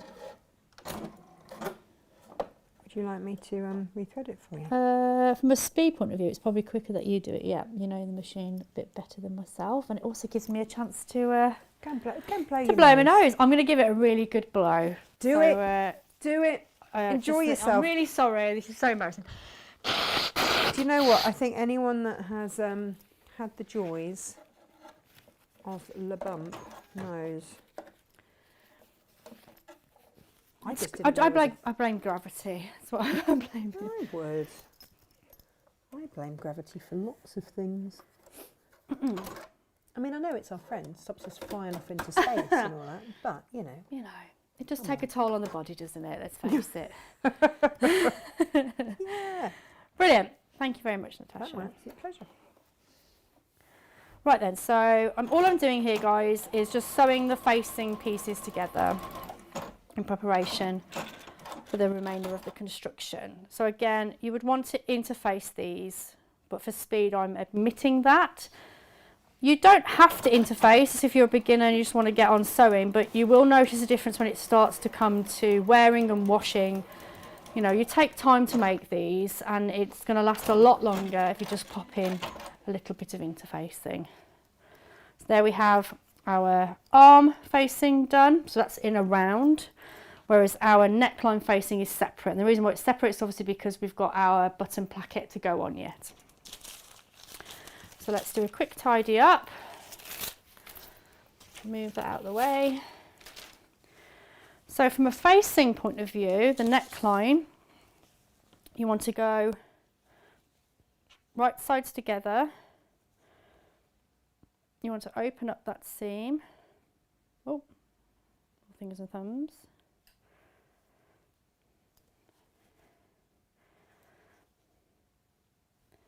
All pins.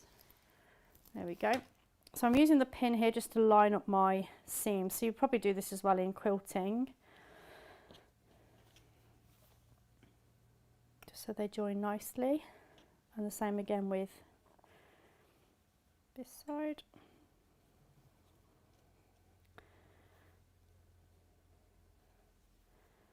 Oh. Pin, pin, pin, pin, pin. Concentrating. I'm just going to line up my centre back as well. So I've just made a little notch there in the back of the garment. So I'll pop the pin in there. And now I'm working my way around to the front of the garment.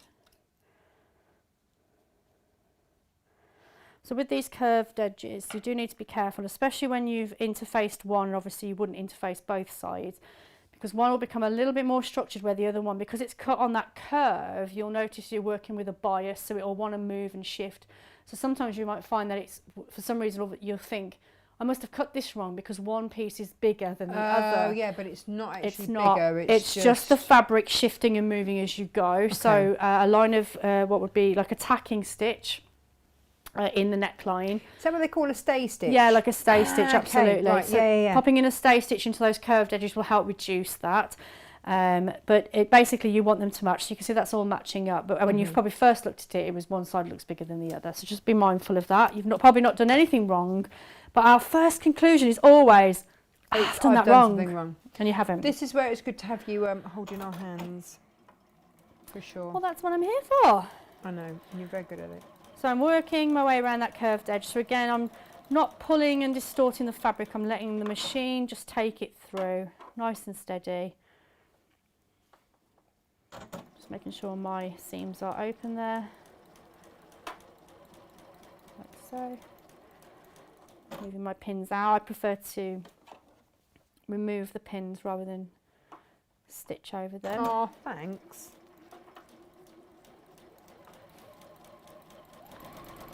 There we go.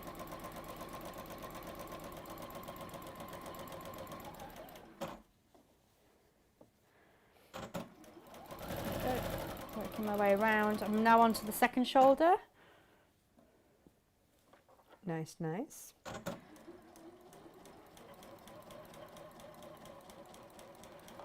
Where are we? Oh my gosh, look at the time. But I mean, I feel that we need to give you a cup of tea. But Well, what I'll do is if I just show the facing and just give a little idea of what the plaquette would look like. I Yeah. think that's most of it covered really, I think. And then I will need to have a little break, a I little think. sit My down. hips are starting to go. Oh no, no, no! We've got to look after you. No, it's okay. Lovely. So there's the facing done. So like I said, with the overhead, sorry, this side would be interfaced. Yeah. And it's at the moment it's right sides together. Okay. This raw edge you need to do something with. So whether that's pinking it, overlocking it, if you wanted to do a little single hem, anything to kind of give it that cleaner What finish. about a rolled hem?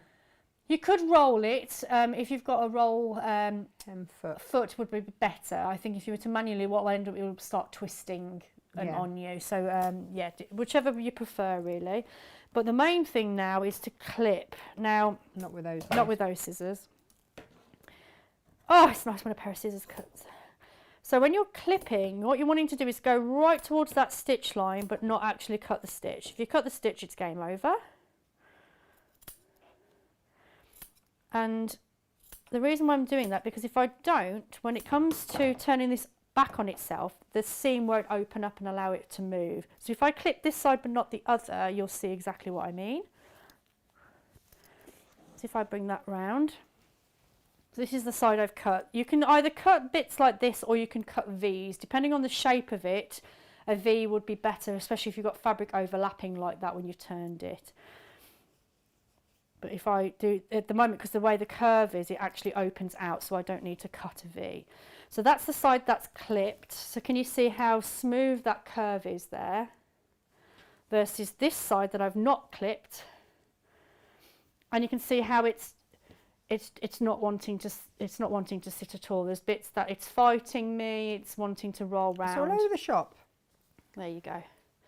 So that's not going to work. So again, something as simple as clipping a seam can make or break that neckline. So I'm going to do that very quickly on that side so we're nice and flat on both. And then do you just pop a little top stitch over the top? I prefer an understitch, and I'll show you what that is right now. So what Natasha's saying, so if I go over to the ironing part here. The ironing department. The ironing department. So here's my neckline. I'm just going to quickly give that a press.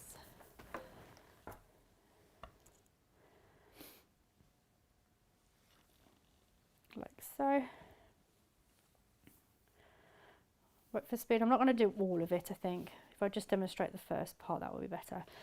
So once you've pressed, what Natasha's basically saying, what you could do is go in with your overstitching, which means you're stitching all of those layers down, which is absolutely fine, but you would get a visible stitch on the outside of the garment. Understitching gives you the same structural benefits, and it stops the facing from wanting to roll into the front of the garment. Yeah. And also gives you that structure, but without seeing the stitching. And how you do that, if I just flip that over, is you take all of these raw edges, all these raw seams here, and push them to your facing side. And what you're going to do is stitch those down. And like I said, what that will do is it's good for linings as well. It'll prevent the facing from rolling out. Also a good one for pockets, nice. inseam pockets Nice. particularly. Nice, So this nice. understitching is a really nice technique for all areas of your dressmaking really. If you're a beginner, I would suggest stitching it that way. So the raw edges are facing up so you can manipulate them as you go. If you're more seasoned, then I would suggest stitching from the top. Okay. In a top stitching fashion, but remember it's only the one side, not all 4 layers. Yeah, yeah, yeah. So I'm going to go this way for speed, mainly because I'm not pinning anything. I'm just going to go for it. Pins. Pins. Who needs a pin, hey? Who needs them? So yeah, I'm going to go for it now. So it's important that you are causing a little bit of pressure on that seam as you stitch along. You're literally stitching a couple of mil away from the original stitch line. Right.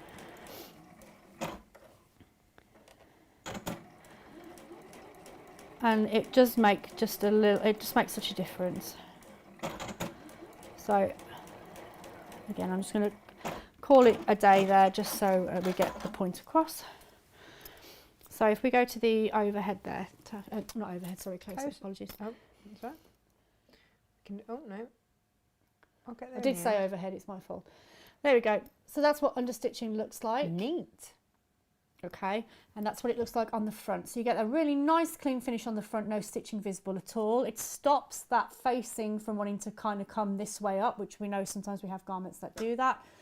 And it gives you that nice crisp structure on the back. So that's what your understitching will do. So like I said, facings is definite. Pockets, inseam pockets, this is perfect. So you ever have those pockets that keep wanting to come out every time you take your hand out, again, a little bit of understitching on those will help prevent that.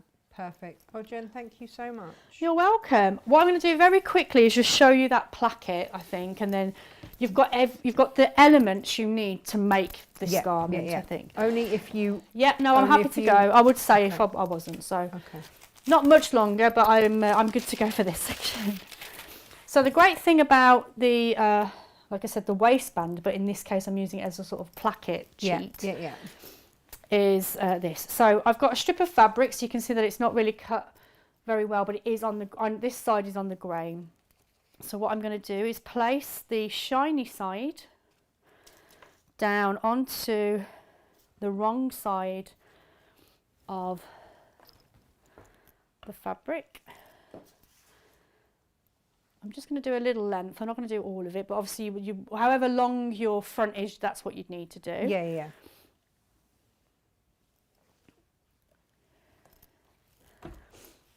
And again, I'm just going to take some scissors. So I'm just going to cut this at any length. So obviously don't do this at home. You'd want it to go the full length of your body. And you notice I've left a little section up here. This is to reduce bulk in that area. Right. Before you start stitching, make sure this is absolutely cooled down. Okay, so if it's still warm to touch, it's not ready yet. Okay, so just let that cool. But what I'm going to do, again, this is a great thing about it. You don't need to do anything with maths. You just fold it over. And straight away that's giving you a line to cut the remainder of your fabric. It's good, isn't it? It's very good. So obviously if you're doing a bag handle or a waistband, you'd have the line already because it's doubled, whereas I've cut mine in half. It's taking the guesswork out of it, isn't it? And I don't care how good you are. It's speed, isn't it? Yeah. It's all about the speed. So I've got my, albeit shortened placket. I've got my front of my garment when I've finished the neckline here, like so. So I just need to add that on now. Oh, so I've cut it the wrong way around, so I'll just peel that back a little bit. So I wanted a little bit more than I needed fabric wise, but not interfacing wide at the top. So I'm going to place that right at the top like that.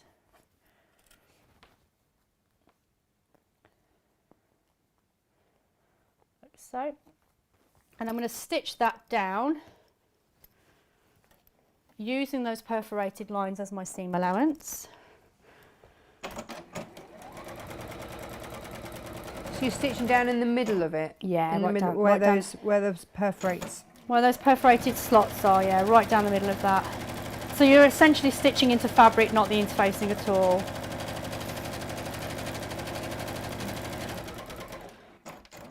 Do you just want to show where you've stitched? Yeah. Can you see? Okay, right, yeah. Yeah. And I've got this little tab, so there's where the facing finishes. So it's giving you a seam allowance at the top? Yeah, right. That's what I'm looking for. Okay, so I can undo that. So now again pressing. So I'm going to make sure my seam allowances are out on my right. I'm folding my placket over to my left. The great thing is that the perforation there does the fold for me straight away. I pretty much probably don't even need to press, it's that crisp, but I'm going to go over it anyway. Belt and braces, as they say. It's brilliant.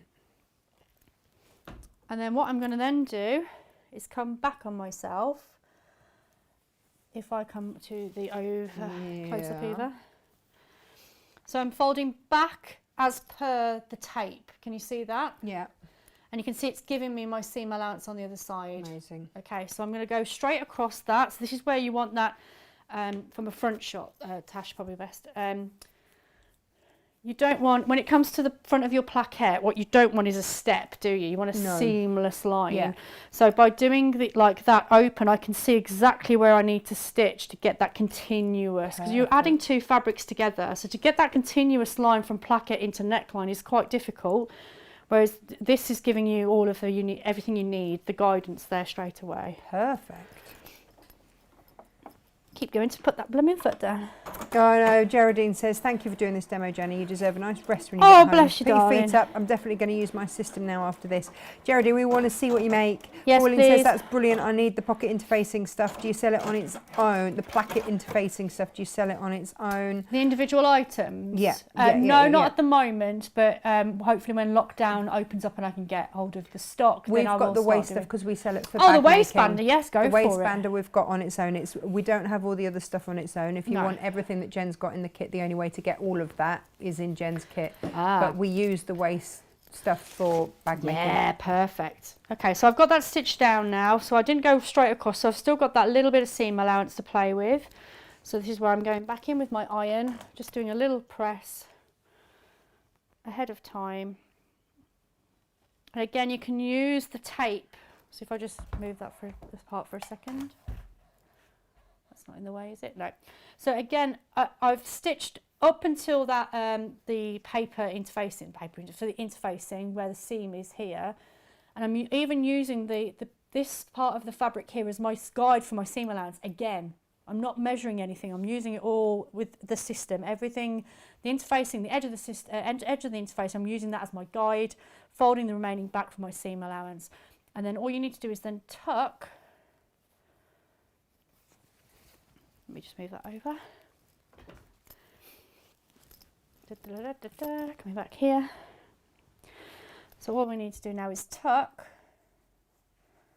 interfacing the seam allowances over, and can you see that's giving me a really lovely, if I just pop some pins in there as if I was going to stitch. Yeah.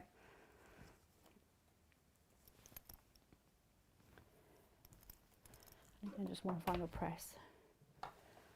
There. That's giving me a placket, clean packet on the really inside. crisp. Look at that. But that's what it looks like on the outside. Smart. So if I open that out flat for you, Really smart. running through. So you'd want one on the left and the right, obviously, Yeah. because then they would overlap, and then you would place your buttons down the centre of that placket. But it's giving you that really nice professional finish, but you're not using measurements, you're just ironing and folding back to those placement lines, which is what I love about the tape. I just think it's fantastic for speed tailoring effectively, isn't it? For sure. But it's so versatile. Like I said, this product is originally for waistbands because of that double layer. You want that strength and sturdiness. The last thing you want is a crumpled up waistband, so you want that structure there. But by cutting it in half, you can easily use it as a placket front, no problem. You're So it's genius. really, really handy. You're genius. Thank you so much. Right. Ta-da! I'm going to get you to go and sit Thank down. you, Thank you. You're welcome. I hope that's given you everything you need in sort of bullet point forms Oh my to gosh, make yeah. it. So apologies we've not finished it completely. I think that is okay. But I think it looks great. It's going to be amazing. Amazing. So thank you for having me again, ladies and No, gentlemen. thank you. I'm going to give you a round of applause. Thank you. And I'm going to go quickly because I want you to sit down. Okay. So thank you, everybody. And thank you, everybody, for watching. Facebook, YouTube, wherever you've watched. Thank you so much. Remember, this is going to be on our website always. It's on YouTube always. It's on Facebook always. So you can always watch it back. Take care, Jen. Give us a good wave. Bye. Bye, bye, bye.